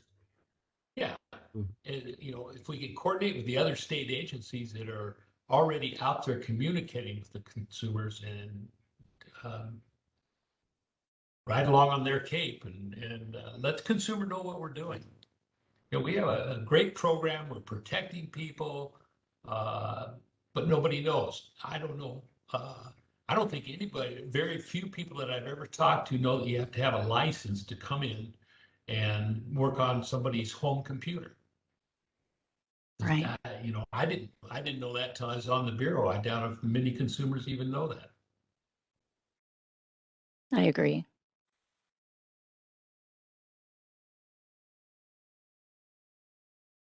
And so possibly to let consumers know the scope of licensing. Yes.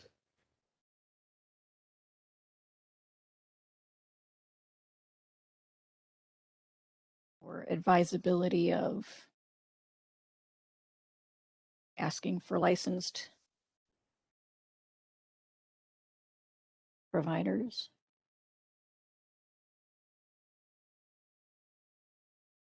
And knowing what's available. Yeah, knowing what's available to them, what resources they have if they deal with somebody who's unlicensed.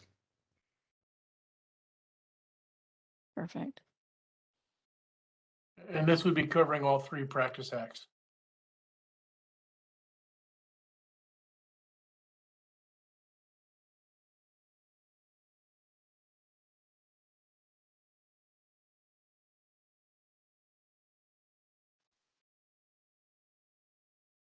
Agreed. On the flip side, the same type of education with different benefits, obviously, with respect to industry and things that industry can learn from when they have questions, outreach that the Bureau can do, particularly with law labels and other aspects where there are, several years ago, for example, the Bureau published some really helpful FAQs on what a law label should look like. And when TB 117 2013 went into effect, again, I think the industry really benefited from that, and that type of educational materials can benefit all three branches here as well.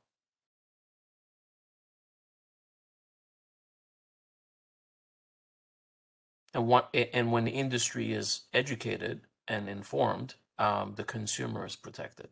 So there's, to me, it goes hand in hand. Right, as far as standards of practice and that sort of thing, what's required to maintain a license in good standing, things like that. Yeah. Right. Thank you, Pascal. Is it possible maybe in the box below just for an action item? I think probably an FAQ review would be good. It's always good to polish those up every couple of years. Mm-hmm.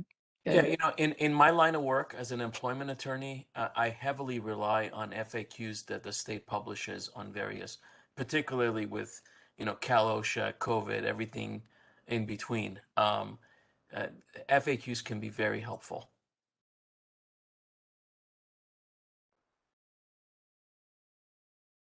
Absolutely.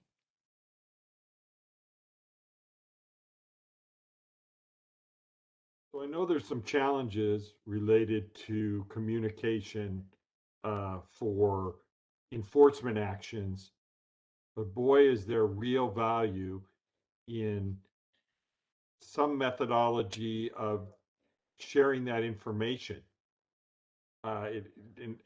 It's outreach to the permitted community. It's outreach to bad actors. It tells everybody, hey, we're doing things that enhance the value of your permit. We're doing things that tell bad actors they shouldn't be involved. All those things. So maybe the term press releases are not something that the Bureau can wrap their arms around, but any way that they can do a better job of getting the message of their good works out will benefit all parties. I think press releases are very reasonable. That's a reasonable request, Steve. And then, Steve, I assume you're going to make me get a Twitter account now, aren't you? Yeah. All right, I'll go kicking and screaming, but you're probably right. And so I think this was sort of, I believe it was in regard mostly to publicizing enforcement actions. Was that right, Steve? Yeah, I mean that's a great place to start. But then there's all kinds of things that can just let people know the value of what's being done, and enforcement is a great place to start. This is Rick. Enforcement is a great tool to educate consumers and the unpermitted community with movers. Other things with the different practice acts as well as attending trade shows, setting up a booth, having licensing material handy. One of the things that is coming of this release of hostage goods is, we need to set up a booth to educate the people that run these storage facilities on how to identify these unpermitted movers coming in and taking over their facilities. With EAR, I know that there's a ton of trade shows and stuff like this. So the opportunities are huge with that and with home furnishings.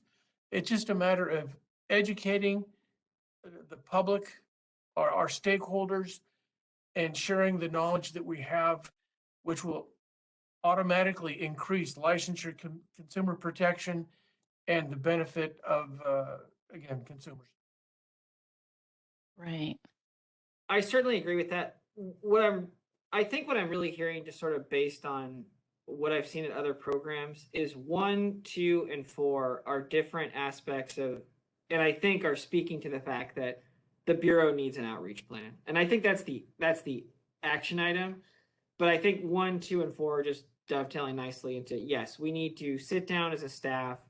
I know, for example, Nicole is going to be going to an outreach event this weekend, and she can probably briefly speak to that just before we move on. But I think it'll be important for us to have a comprehensive outreach plan, and then to get it critiqued. I mean, we'll bring it to you. You guys can help us identify stakeholders we missed, etc. Different things that we may try that we didn't think about, and then sort of just adapt and update it. Nicole, do you want to briefly summarize where you're going this weekend? Yeah, sure, not a problem. So this weekend I am going to be at a home buying seminar with Waterman Real Estate. They have graciously allowed me to set up a booth with a banner and our tablecloth, and they are going to allow me to address their 30+ attendees regarding the Bureau's role, our jurisdiction, the acts that we have jurisdiction over, provide some handouts, and provide my business card and answer some questions. Golden State Mortgage Group is going to be there. State Farm Insurance will be there as well, and Home Guard Home Warranty. So we're reaching a few different industry folks, and I think this is going to be a really good outreach event. Nice. Justin, if I may, that's a great idea, and that's great to see that the Bureau is taking steps already. I know in the past, when we've invited the Bureau Chief to, for example, visit the furniture show in Las Vegas and meet some stakeholders from across the country. There was some, I believe, some travel restrictions, and I don't know if that still is in place, if there's anything that can be done. You know, for example, trade show in Vegas, it happens on the furniture side, home furnishings, I should say, twice a year. It's really an incredible opportunity, but I know that there were some restrictions, and I don't know if they're still in place. I appreciate that. What I can do is, as we're doing the outreach plan, I will certainly reach out through my chain of command to get a sense of what's possible and what isn't. It's sort of a changing target, so I'm actually not sure at the moment. Great, thank you. And I'll volunteer to be there and you know, walk around the halls and make introductions as necessary. Got it. I appreciate that, Pascal. Thank you. Fauna, did I talk over you? No, that wasn't me. I have one more I'd like to talk about. I don't know if this is a time or place, but on education, I think I brought this up before. The law labels are very difficult for the consumer to understand. And I would like to, I know that the Bureau is working on regulation to simplify the terminology and clear up some of the confusion. I would like to see us, the Bureau, to implement the regulatory package that they were working on, that they're currently working on, to clean up law labels and make them so that the consumer will actually look at them instead of this big confusion. There's been surveys done, and less than 35% of the people even read the law labels. And some of the questions that come back is they say they don't think they need to, they're not sure what it means. And then the best one is, it's a bunch of legalese, I tear them off even though I might go to jail. So Well, for the public watching, you know, once you purchase it, you're not going to go to jail. It's yours. But what I will say, Bert, is I certainly like the item. What I would suggest is we'll probably make it Fauna's problem first and then bring it back to communication and education, which I believe is the next category, which is legislation and regulations. Exactly. Okay. But what I thought you were going to say, Bert, and I'd love for you to talk about it because we had a great discussion about it. Do you mind talking about the website? Oh, yeah, I guess that'd be the perfect place. When I take a look at the website, it just seems like there is so many different areas you have to look at. I would actually like to see the website have tabs. One that's for electronic repair, one for home furnishings, a tab for thermal insulation, and a tab for household movers. If you look on there right now, there's a list down on the, I think it's the right-hand side, left-hand side, and it's just a conglomeration of all the different items, comments, regulations, enforcement actions, and everything else, but they're all mixed up. So if we could have a tab for each and every one of the different divisions that the Bureau is responsible for, I think it'd be a lot easier for somebody to go there and find out what they're looking for. We also need to be able to clean up that website because there's stuff that's on there that's fairly old and it's really not pertinent anymore. So I 100% agree, and I think I'll go back to the Roseville example. Obviously, the Bureau has a lot going on. It has 3 very distinct practice acts, which is, I think, why I like that city of Roseville example so much, because a city has, you know, 20 to 30 different things that you know, when a user goes on their website, you don't know if it's animal control, if it's a waste issue, if it's a water issue. And so really having a user-friendly website so that people can drill down to exactly what they're looking for is terribly important. So thank you.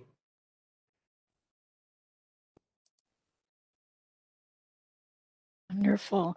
And to clarify, were we going to move item 6, the regulatory package, down to legislation and regulations? I think it's more appropriate. Does anyone disagree with that? I agree.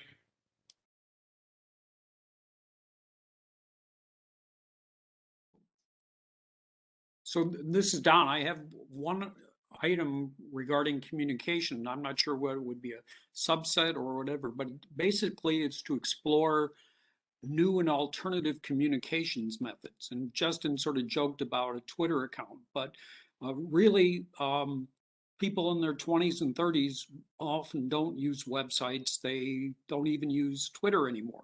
They use TikTok. So you're going to need a TikTok account, Justin, or maybe a YouTube channel or something. But to reach the consumers is not going to be through websites five years from now. I don't think. At least they have to start looking for some alternatives. I don't disagree with you, Don. I still probably have a MySpace page out there, but you're absolutely right. You're absolutely right. I think that would probably, I'll want to think about it more and talk about it with staff. My guess is there's sort of a way to combine 6 and 7 just with phrasing. But I mean, we can talk about that offline. But you're absolutely right.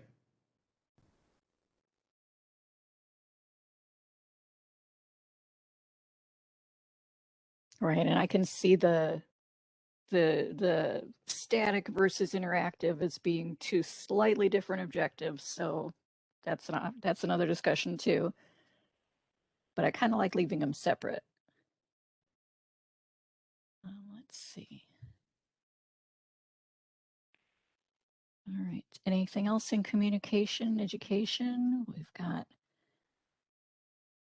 a lot of education things on the first slide of the section.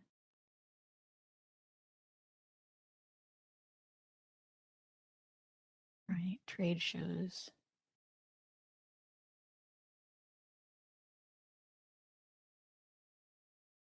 Anything else come to mind that we want to add to the communication education? We've got 7 so far, which is plenty.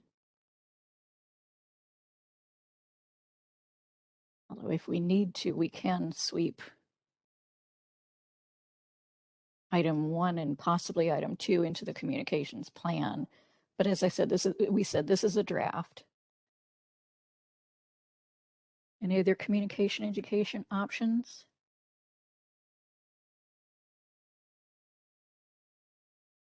Okay. All right, so then I guess we can move on to legislation and regulation. And Tricia, if you would shoot me your file. Oh, public comment. Yeah. Thank you for reminding me. So if anyone has any public comment on items related to the communication education goal area, we've opened up the Q&A portion of WebEx. So you can look for the question mark inside a box icon in the lower right corner of your WebEx screen, or behind the 3 dots if you're using WebEx on a mobile device. And put the word comment into the text box and hit send. And at that point, then we will give everyone 3 minutes to speak. We welcome everyone's input.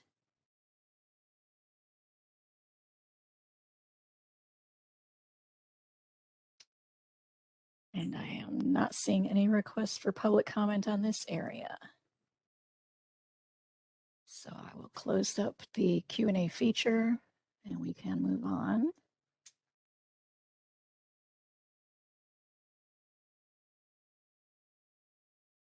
And thank you, Tricia. And since we did add that one item to the legislative area, if you could send that to me, Tricia. Let's see. Oh, yes. I will put it in the chat. Fantastic. Thank you. So our next area is legislation and regulation. And there was a good amount of feedback there. And in one moment, we'll be ready to. Okay, fantastic. So let me copy this one.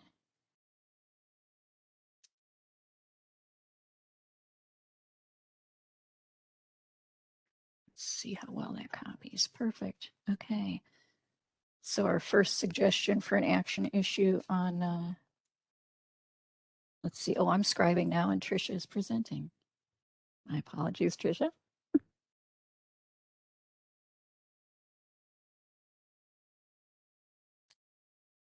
All right, so Anne, are you sharing your screen? Because I'm seeing the open for comment. There we go. All right. Okay, perfect.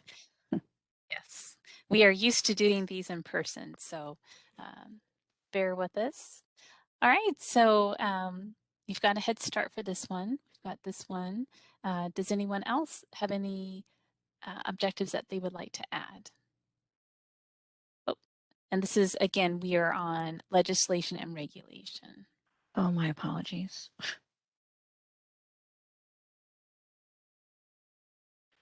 No worries. Oh, household mover, HHM regs is something that is desperately needed. Okay. The benefit would be the ability to increase enforcement actions on unpermitted movers. Okay. And that was very consistent in the report. Exactly. All right. So would this be propose or? Adopt. This is adopt? fun. I was gonna ask if anything about regs could be either adopt or promulgate. Okay. Wonderful. And then what I was gonna say is we just had a comment earlier about ignition interlock devices, so IIDs. That's probably this is probably the better venue for that one. Okay. Perfect. I don't want to take words out of anyone's mouth, so I'll leave it at that. I'll try to think of some action words in case no one else has one. This is Toby with Smart Start. I think rather than promulgate rules, we should analyze the existing legislation and regulations with the benefit of understanding the obligation of the Bureau. There's already rules and statutes out there. We just need to understand what our role is. Okay. I agree. And this is fun. I agree as well. We've done what we can under our current authority. We may need legislation, but we can, an action item analyze is good to see if there's a way we can, do it another way or if that's the best way to go about it. Yeah. And this is a perfect year to do it because of the sunset report. So if there is something identified that may need a legislative fix, it's just a great year to comment on it. Oh, legislation is a proposed statute. I think it should be legislation and regulations. Okay.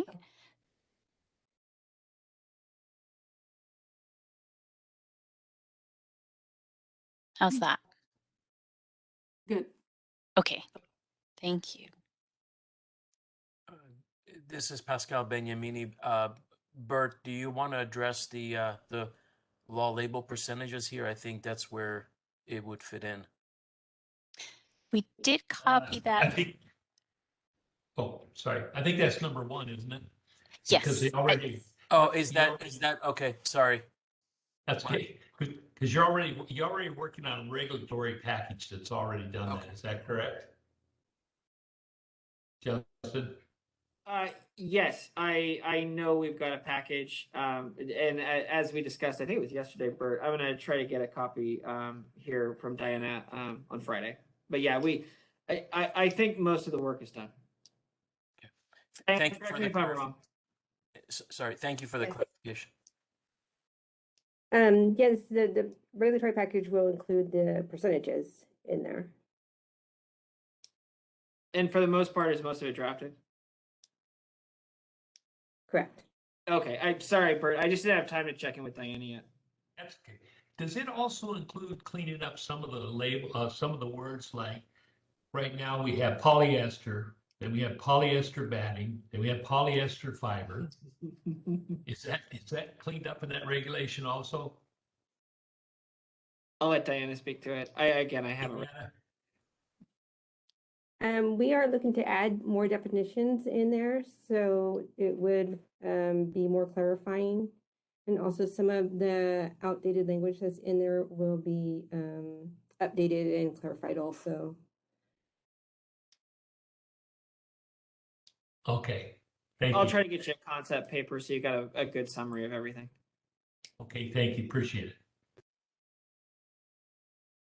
All right.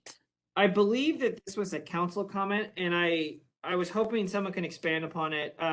It looked like someone wanted to take a look at electronic appliance repair regs and statutes, and the comment was around the gig economy, which I totally understand. These are really old rules that haven't really been changed in a while, but I was curious if anyone could expand on that. Well, I made a comment about the gig economy, but it wasn't related to that. So I'm not sure if you. Oh, maybe I got things mixed up. Would you mind elaborating just so I'm aware? Sure.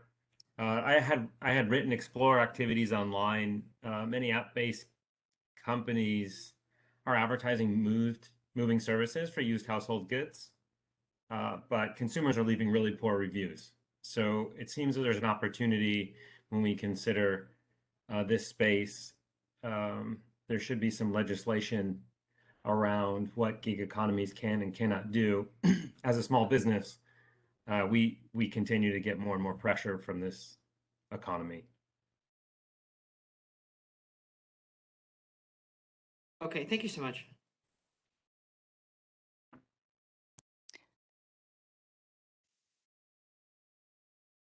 My get so that focused on HHM. I think Trish is typing right now, but I would say probably we would want to look at it also for Bear. Okay. It's actually Ann typing, but sorry. That's no worries. And then did we capture that correctly for the benefit to clarify license requirements? So explore activity online to define gig economy participants, to clarify license requirements. I think so. I think the policy staff and I will need to. I think we'll want to have a longer conversation. Okay. With Jamie, but that gets us started certainly. Okay. Yeah, I'd almost want it to be more general. Okay. Than to define two particular groups that against any permits or licenses within the state, because I have concerns about what the legislature would do related to if like one industry. Got it. Okay.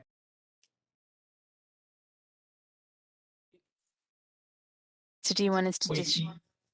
in truth, that also is, would affect the guy who's upholstering furniture out of his house on the side. So I think I agree with Steve. It should be across the whole industries, all of them. Okay.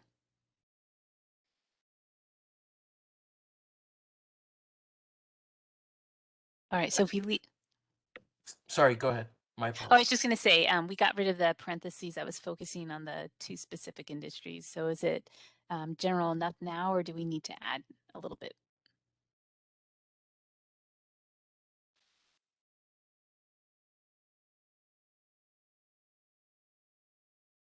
Hey, Fauna, did you have comments on this item?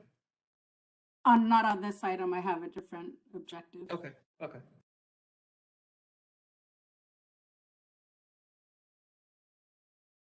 Okay. Can I ask a clarifying question back to the law labels, if I may? And I apologize if I missed it. I know I believe the last advisory meeting, we were talking about whether the regulatory package will be included in the sunset review or not. I did not understand if it will be or if it is not going to be. I can't promise one way or the other quite yet until I actually do a thorough review of the package. I think it could go a couple of ways, and I'm just not quite sure which way it would go yet. I mean, if we're there, and other than dotting a few I's and crossing a few T's, we can just submit something that we're confident in to DCA for review.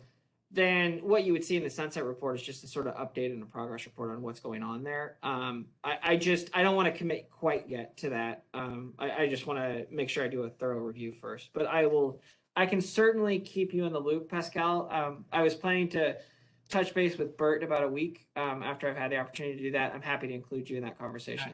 I would appreciate that, Justin. Thank you very much. Yeah, no problem. All right. So it looks like we have 5 objectives right now for the legislation and regulation goal area. Any more that we'd like to add? I have one. This is Fauna. Okay. We need to update the EAR law and regulations to reflect and address current and emerging technologies. Okay.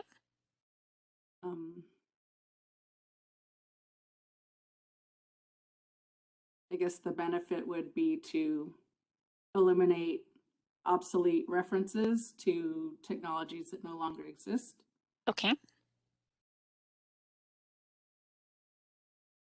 Which would make, our enforcement in line with current business practices.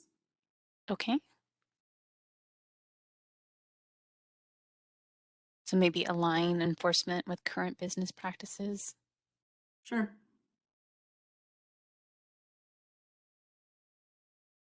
I think we're keeping we're keeping to eliminate obsolete references and align enforcement with current business practices. Under issue, right? Yeah, Oh, that sounds. Oh. Okay. I'm not sure. Sorry. What did you mean, Tricia? Oh, I thought it was the benefit, but I mean, if it fits better under issue.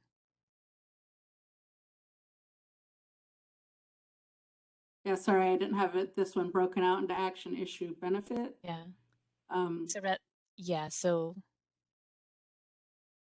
But the point would be to make the law and regulations specific enough where it doesn't take that anyone can understand it, especially the registrant, so they can, comply with the law.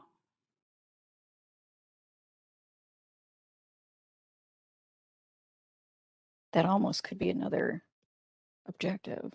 Yeah. Or maybe update or you can make it update and simplify your law. Yeah. So a lot of times when laws are updated, part of the process is simplifying the language. Yeah, there does need to be some removal of language, definitely. So simplify could work. Okay. And there's another one for EAR. I want to throw out to the council and to Chief Paddock. And this came up during our last sunset review when our last chief was providing testimony. It was a question about privacy concerns. EAR registrants, they're fixing computers and telephones. They have access to financial information, pictures, things like that. So the committee chair at the time asked about that. Okay. So I think that's huge. Yeah.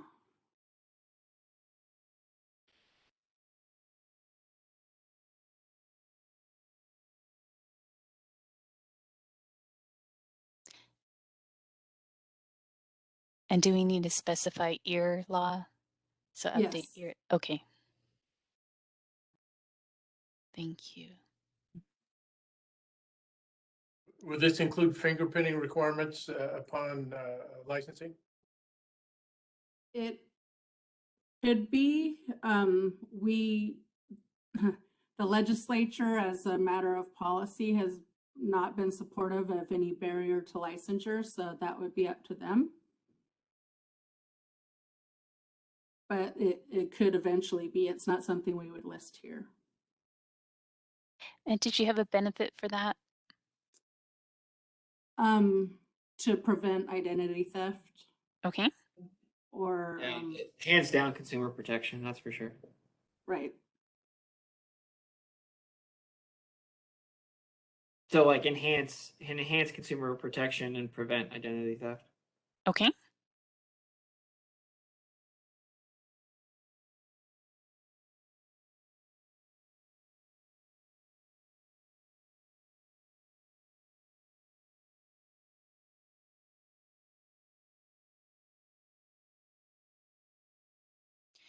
All right, so we have 7 objectives for legislation and regulation. Did anyone have any else any other objectives?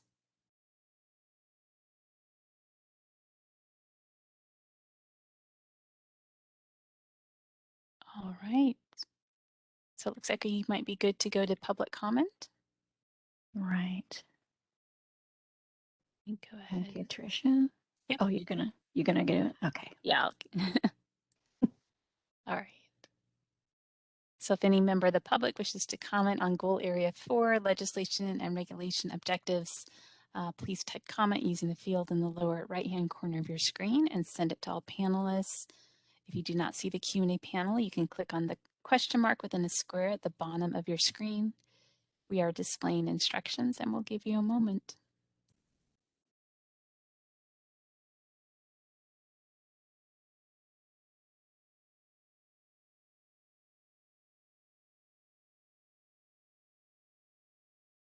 All right, I'm seeing no requests for comments, so I will go ahead and close the Q&A panel. And then Anne, feel free to make me the presenter. Absolutely. And I sent you the one carryover item for goal Thank 5. you. Right.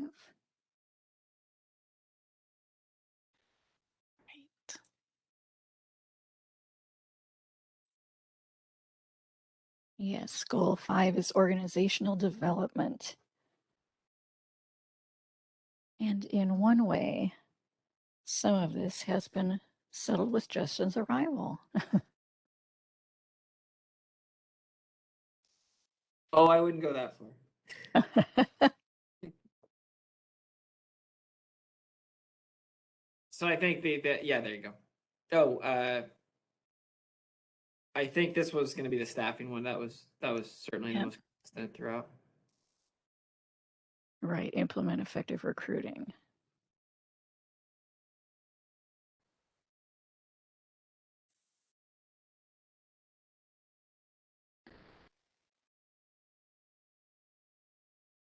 And if it's easier to retype, Tricia, we certainly can do that. Yeah, I think I'll do that. Seems Sorry. like your paste is a little I know, fixated. a little. It has a mind of its own. It's. Yeah. Yes, I apologize, but it's no problem. Implement effective recruitment of staff, including evaluating candidates to improve retention of qualified staff.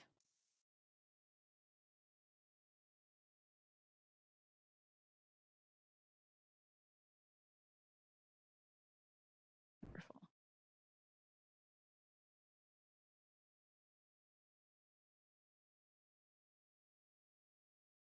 And then Justin, if you could help us out with a page number again in the materials. What page number is goal 5?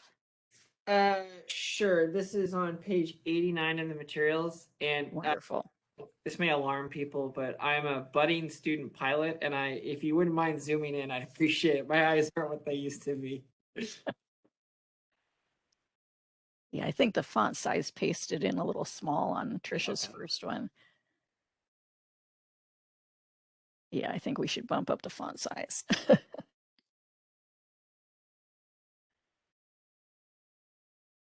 So that work better?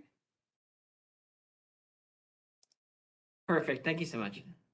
So this is Don. I just have a question about this issue because it seems like there's 2 issues. One is that you want to effectively recruit staff, new staff, but then you also want to effectively retain staff. So I don't know if they go together, you know, could it be something like recruit and retain staff? I agree with that, Dawn. I think that that will be critical. And my guess is, but again, I need to have so many more one-on-one meetings with staff. My guess is it's just making sure that the team is filled out so that everyone feels like each person is sort of carrying their load. But that's just feedback I've received from a few so far. I certainly need to do many more one-on-ones before I could answer that authoritatively. So I think that's the recruitment angle. And then I think also with retention, it's just it's having a consistent chief here. And I mean, joking aside, I think that that will help. And then just having consistent management, which we're working on. So I think all of that will be important for retention. So maybe, Justin, you need to make a pledge that you'll spend at least 3 years as chief? I actually already have to Governor Newsom, so I will do the same for you as well. Excellent. And Justin, we need one more pledge that you're going to end COVID. Because no.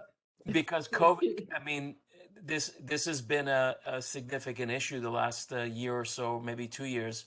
They call it the Great Resignation. So I know you're going to have your hands full with recruiting and retention, given the all the changes we've seen in the labor market.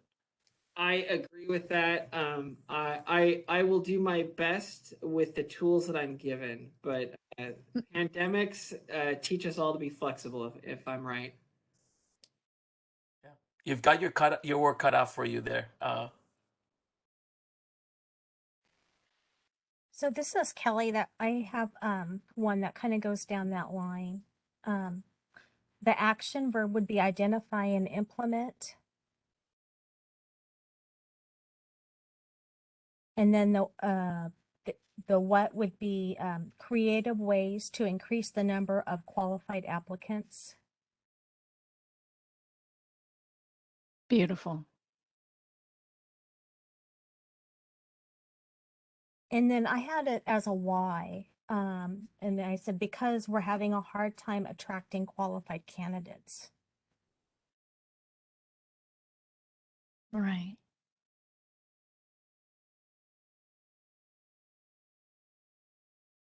Beautiful.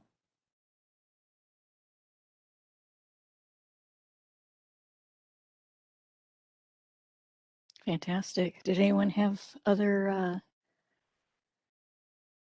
I mean, I know one of the issues that came up repeatedly was the turnover in chief. And so we've gotten a 3-year commitment from Justin. So am I correct, Justin, in believing that this is a governor appointment and an event every time the governor changes, chances are the governor is going to choose if parties switch? Yes and no. I'm probably talking out of turn. I would say the higher up positions, there's certainly is change. I really doubt, regardless of party, and again, by saying this out loud, I'm going to prove myself wrong. Regardless of party, usually my level, there isn't a lot of switch or transition. Okay. This isn't the plum job that like ambassador to Monaco or something like that. No, I mean, I am looking at that, but I promise not to be the ambassador of Monaco for 3 years, everyone. All right. So as we look through the environmental scan, are there things that, is there anything else that people wanted to suggest as far as organizational development objectives? This is Kelly. I had another one. Okay, Kelly. Okay. On this one, the action would be increase. And then the what would be the issue in which staff vacancies, the speed in which staff vacancies are filled.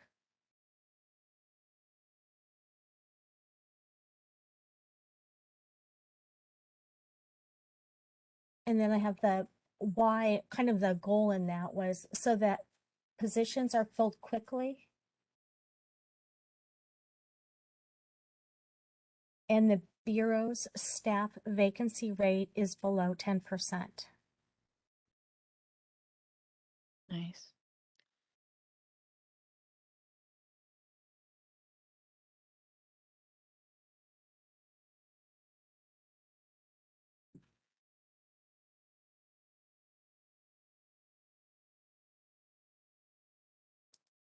Exactly. And I know that'll help morale too. It's Mhm. got to be difficult trying to cover for 3 different people's work. That's huge. If they could reduce the time it takes to fill a position, that would be a great benefit. And then I certainly have one more for the group, and that would be to create a comprehensive bureau training plan. And just to give you some examples before I tell you about the benefit, it would be for managers, performance management, understanding onboarding, things of that nature, the importance of it. When it comes to staff, for example, when you look at the enforcement area, how to seek a search warrant, how to work with district attorney's offices, collaboration with the district attorney's offices, other LEOs. And then when it comes to licensing staff, it would be improvements with IT and procedures and job shadowing. So it's a little bit of a different flavor for all of the various units within the Bureau. And it even falls to the lab just because there's always going to be changes in updates and procedures. And I know when I was here previously, it was hugely beneficial for a few of us, for myself and a few individuals in the lab, to really go over and work with DTSC for a couple of days and better understand those processes. So that'd be valuable to sort of brush up on, et cetera. So I really see the benefit as essentially, I think, boosting morale, just because training as a group usually does do that, as well as just making sure processes are consistent and we act in a uniform way throughout the Bureau. So the benefit would just be improved morale and improve Bureau consistency.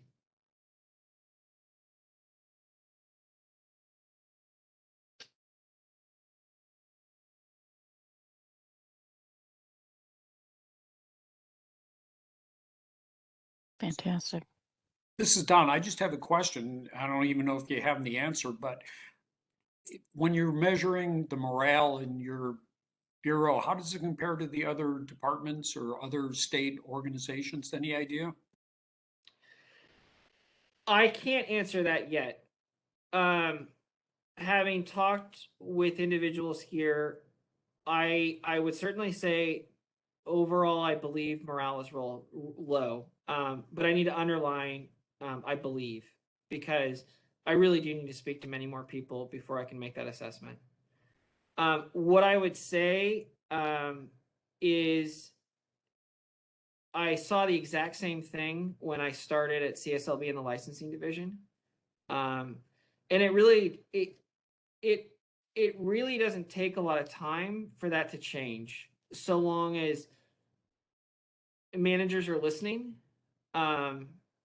being connected with the team, and basically picking up a shovel and helping them. And so I hope to see the same thing here. But again, without having all the conversations that I need to have yet, it may be a different approach here. I'm not sure. So I'm still in a position of ignorance for the moment, Don, but I hope not to be very shortly. So should that be a item then that would go on this schedule? I think that's not a bad idea. I'm not quite sure how to phrase it. I would say maybe that would just be addressing morale. To assess and improve. I'm not quite sure. Don, help me out.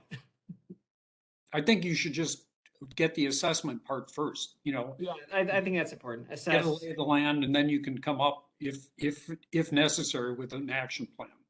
Right.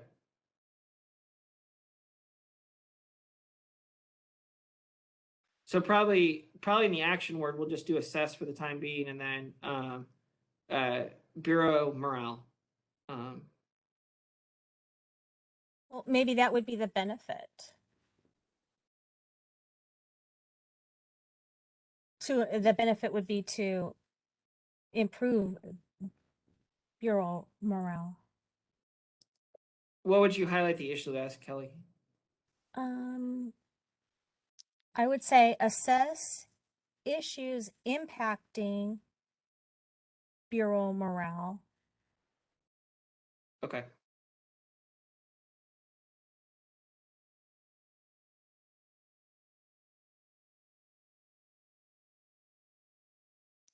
I know I've also heard the term employee engagement. That's if you want to not use the word morale over and over again.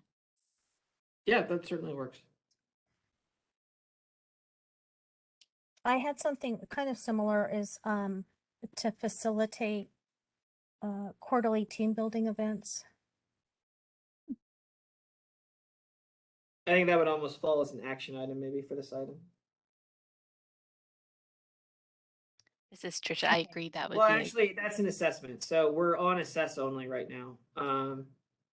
It may be under train or maybe it's its own thing. Kelly, what do you think? Under the team building? Yeah, I think that's a different thing than training. I think that's different, yeah. Okay. Because I think the team building is to improve camaraderie and help staff get to know one another.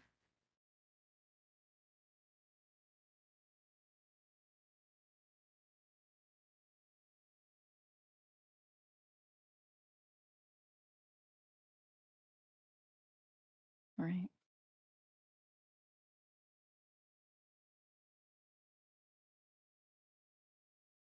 Fantastic. Any other issues in the organizational development that we want to take a stab at improving?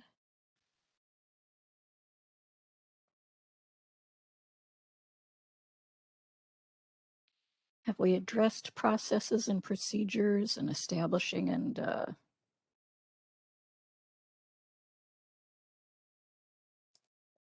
I think for the most part, processes and procedures, which I think we touched on both in licensing and enforcement, are going to be the critical ones. I mean, we could certainly put it in organizational, but I think it's pretty full already. Right. And that's really, at least, I mean, council, correct me if I'm wrong, but I think as far as process and procedures are concerned, that really should be my focus the first few years in those two programs specifically, licensing and enforcement.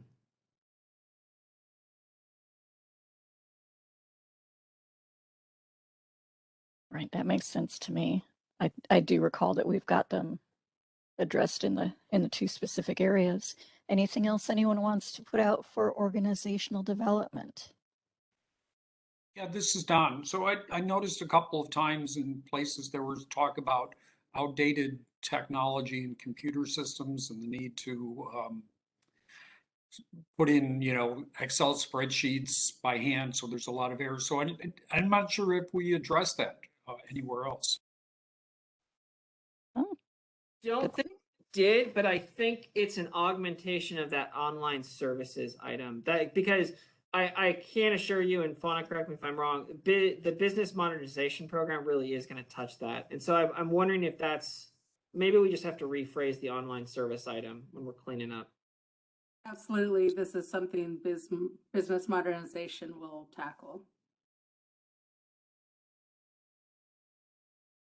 Okay, that sounds good. Like I said, I just want to make sure we didn't drop that. Yeah. Yeah, thank you. Trisha and Ann, if you could maybe just sort of make a note in that box for online services, and then I think it's just a matter of going and trying to rephrase a little, because it's not quite an online service, but it's really a lot of what we're after there. So we'll just talk more about cleaning it up. Right, a question I could put out to staff: do you feel like you have adequate laptops and headsets and monitors and physical equipment to do the work you need to be doing? Or is it more of a software platform issue that Bismod will take care of, or are there both? Is there a technology issue also?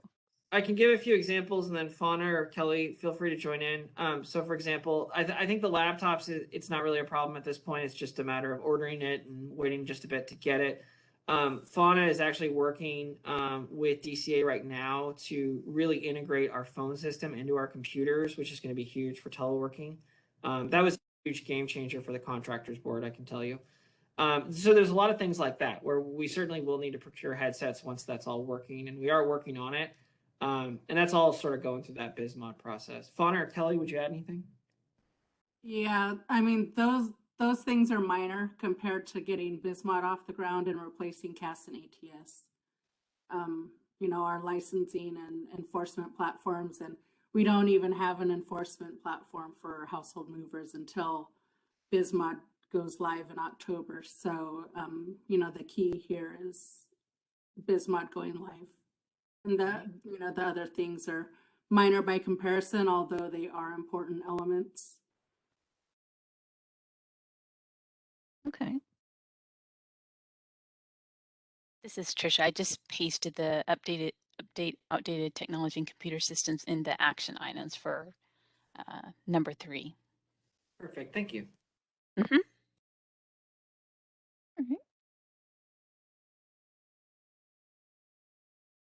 And yes, thank you for looking out for our staff too. Absolutely. Any council members or staff have anything else they wanted to suggest for organizational development?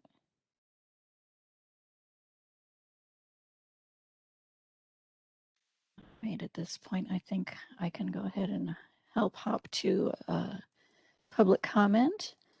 We're opening up the Q&A portion of WebEx in case anyone wants to have any comment on organizational development objectives and the things that have been discussed so far. You can hit the question mark icon in the lower right corner of your screen, type the word comment in the text box and hit send.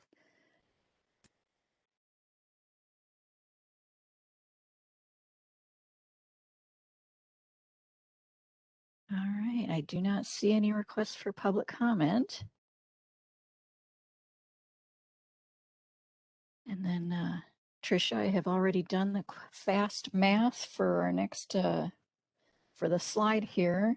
We've got 4 items in licensing, 5 in consumer protection and enforcement, 7 in communication and education, 7 objectives in legislation and regulation, and 6 in organizational development, which brings us to a total of 29. So now I can put it back to both staff and council members, but possibly more staff. Do you have any sense of how long it might take to achieve these 29 objectives? Usually strategic plans are anywhere from 2 to 5 years long. So this is bigger than I've seen typically. So I think what I would say is 5, but I think as we start action planning that we may cut that down. Because so I just wouldn't want to commit yet. What does the council or staff think?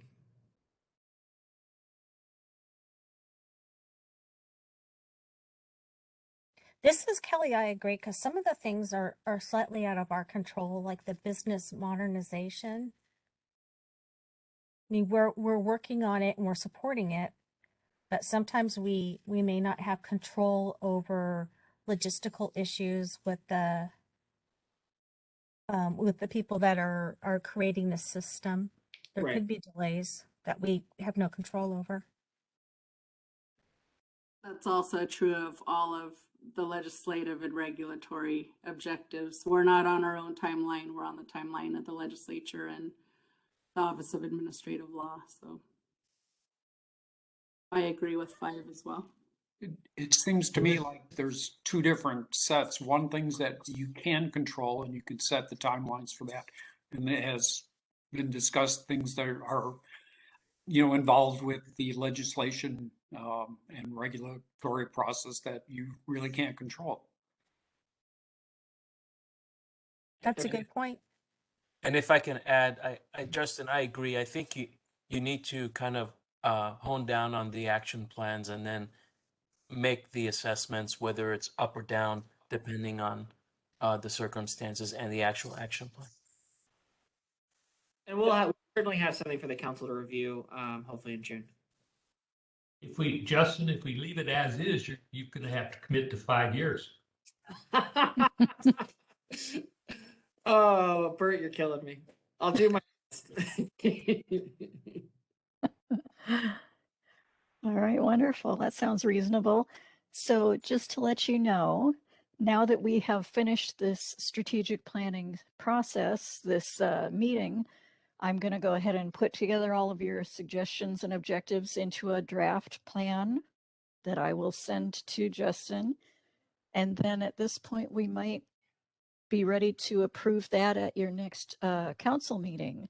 So I know that that's not scheduled yet because that was one of our next business meeting items. So it sounds like tentatively June is okay. So then, yeah, after that, I will coordinate with Justin and staff to do action planning in early summer, I think.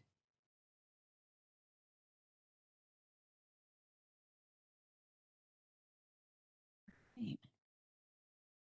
Well, wonderful. Thank you so much for all of your participation and your support and your attention to these issues. And Solid was delighted to work with you in this regard.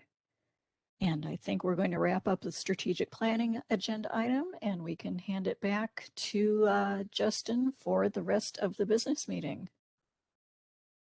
Thank you very much. Thanks, Ann. Thank you, Ann, Tricia. We really appreciate it.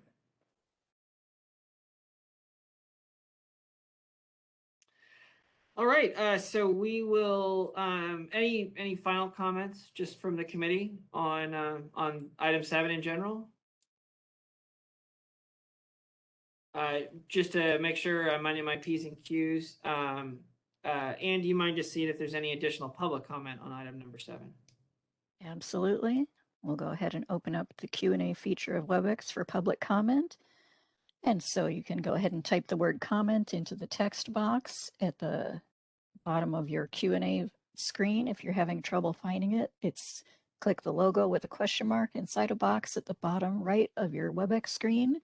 Type the word comment and send to all panelists, and we will take people in the order their comment was received.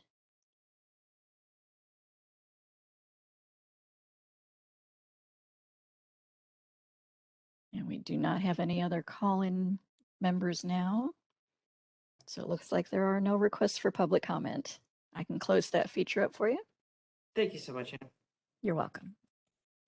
All right, so moving on to one of our last items. Council, I certainly appreciate your patience today. Thank you so much. I know it's been a long day.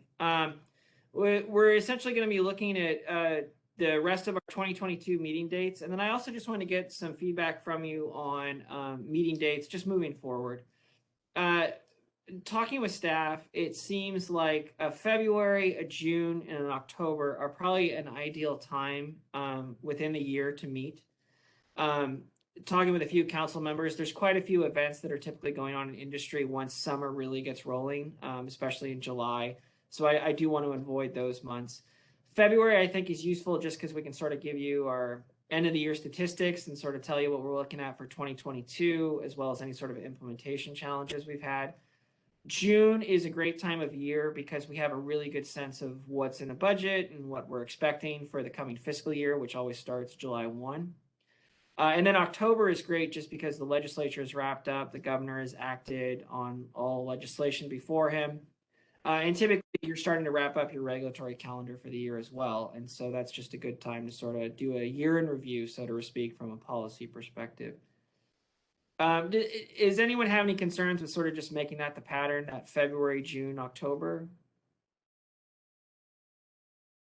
Okay.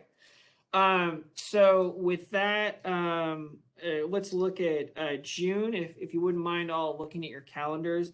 I know typically the council likes to meet on a Thursday. So I wanted to throw out just nice in the middle of the month, June 16th. Is that a conflict for anyone? And I'll bear with you a moment.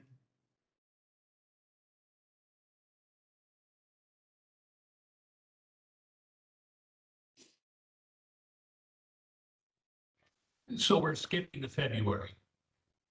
Right, because we're doing, essentially this is the end of January. And so Perfect. Moving forward, you wouldn't see a meeting in January, you'd see it in February from here on out. And unless someone wants a meeting sooner, we can certainly talk about that.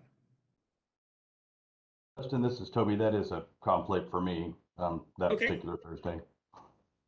How is the 9th for everyone? I'm trying to get you all before your kids get out of school and all of a sudden you go on vacation.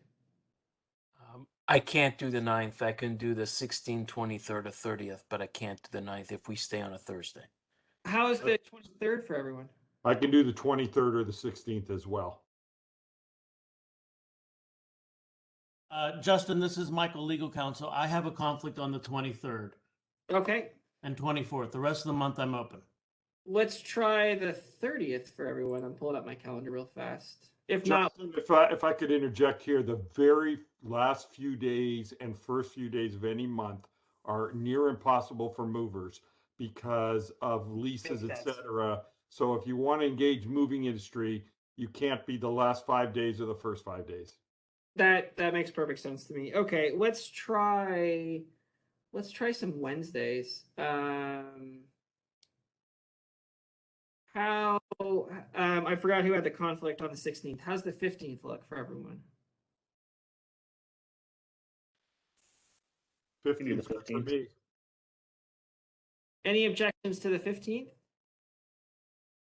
Justin, the 15th doesn't work for me, but that shouldn't stop you guys from moving forward. Well, let's try one date. I love participation, Toby. And again, if for future meetings, we're doing this on the record, but for future meetings, what I'll do is what's called a doodle poll. So for 2023, I'll just send out a doodle poll in October. And then once I get feedback from that, we can set this much more quickly. It's just I'm still getting my IT systems all set here. The 22nd. Wednesday the 22nd. Any objections to that one? Justin, I'm sorry, that doesn't work for me. The 29th works for me, but I know it doesn't for the last 5 days of the movers and the first 5. So go ahead and schedule around me for this one. We're going to be gone for an extended vacation those particular 2 weeks. Okay, got it. All right. So without objection, I think then we're going to set it for Wednesday, June 15th, if that works for everyone else.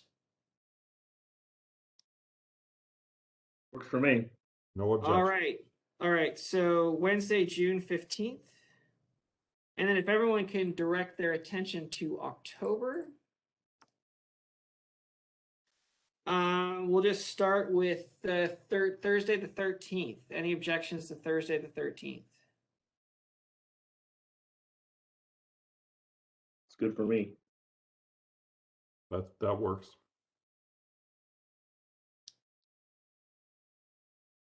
All right. Silence is acceptance, everyone. Special contract law. That was a shout out to Pascal. Thank you, Justin. Thank you. All right, so we are going to set it for Thursday, October 13th. I think that would have been more fun if it was a Friday in October, but that's okay.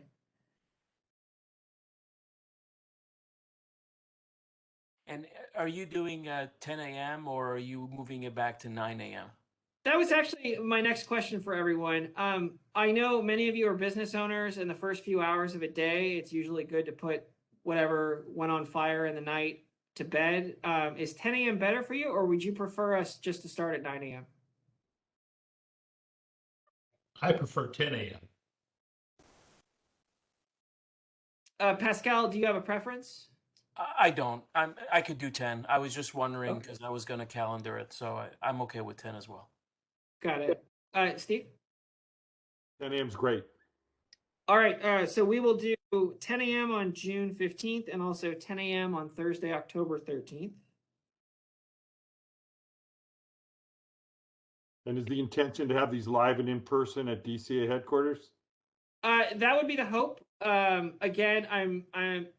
I think that that's a moving target at this point. I really want to say yes. I really hope that I think as the public health experts say, we are closely and fastly approaching with the endemic stage of this.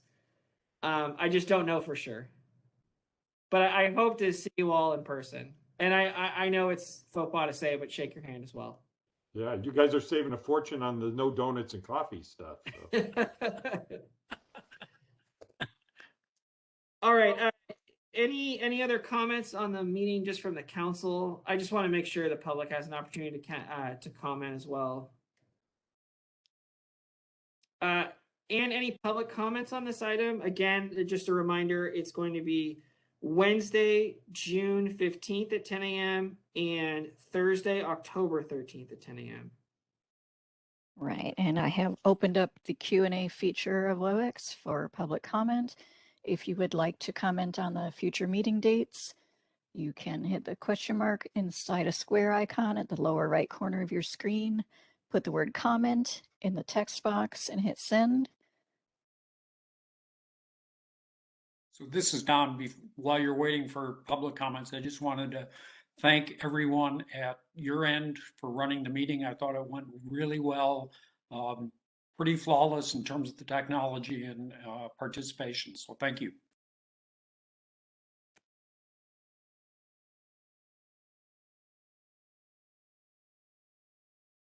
All right, thank you. You're welcome. And I do not see any request for public comments. So at this point, I would be happy to close that feature. Thank you so much, Ann. I appreciate it. You're welcome. I do want to say, because they never like tooting their own horn, Solid has been amazing. So Ann, Trisha, Shelly, they do a tremendous amount of work on this environmental scan, talking with all of us, as well as facilitating these meetings. They do a great job. So thank you so much. You're very welcome. I feel honored to have you be my first environmental scan that I wrote. All right, moving on to agenda item number 9.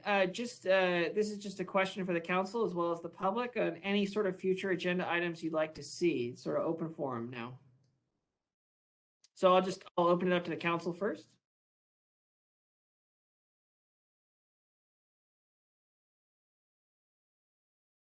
Okay, and then Anne, if you wouldn't mind opening it up to the public.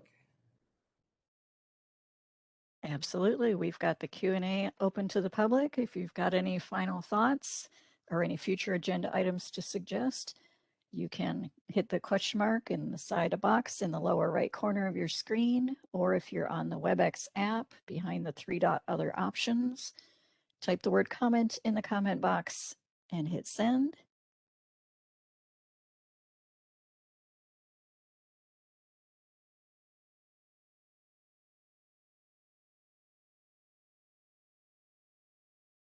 And no, I do not see any requests for public comment at this time. I'll go ahead and close that up. Thank you so much, Anne. You bet. All right, moving on to the last item. Council members, thank you so much. It's been a very long day. I certainly appreciate your attention throughout the day. The staff and I are really excited to be working with you in 2022, building a strategic plan, and just doing the consumer protection work that we're all here to do. So thank you very much, so much for your time today and your time that you'll be giving us throughout the year. I also, again, want to thank Solid. I certainly appreciate their time. And a special thanks to Michael Knotz. He actually had a scheduling conflict today, and he was a trooper. He was able to work around it. And so, Michael, I really do appreciate it. Thank you so much. With that being said, I'd like to thank staff again for participating today. And I look forward to seeing you all. I'll probably see you much sooner, but I look forward to physically seeing you all, I sincerely hope, in June. And with that, the Advisory Council meeting stands adjourned. Thank you so much and have a lovely afternoon. Thanks, everyone. Thank you, Justin. Thanks, you guys.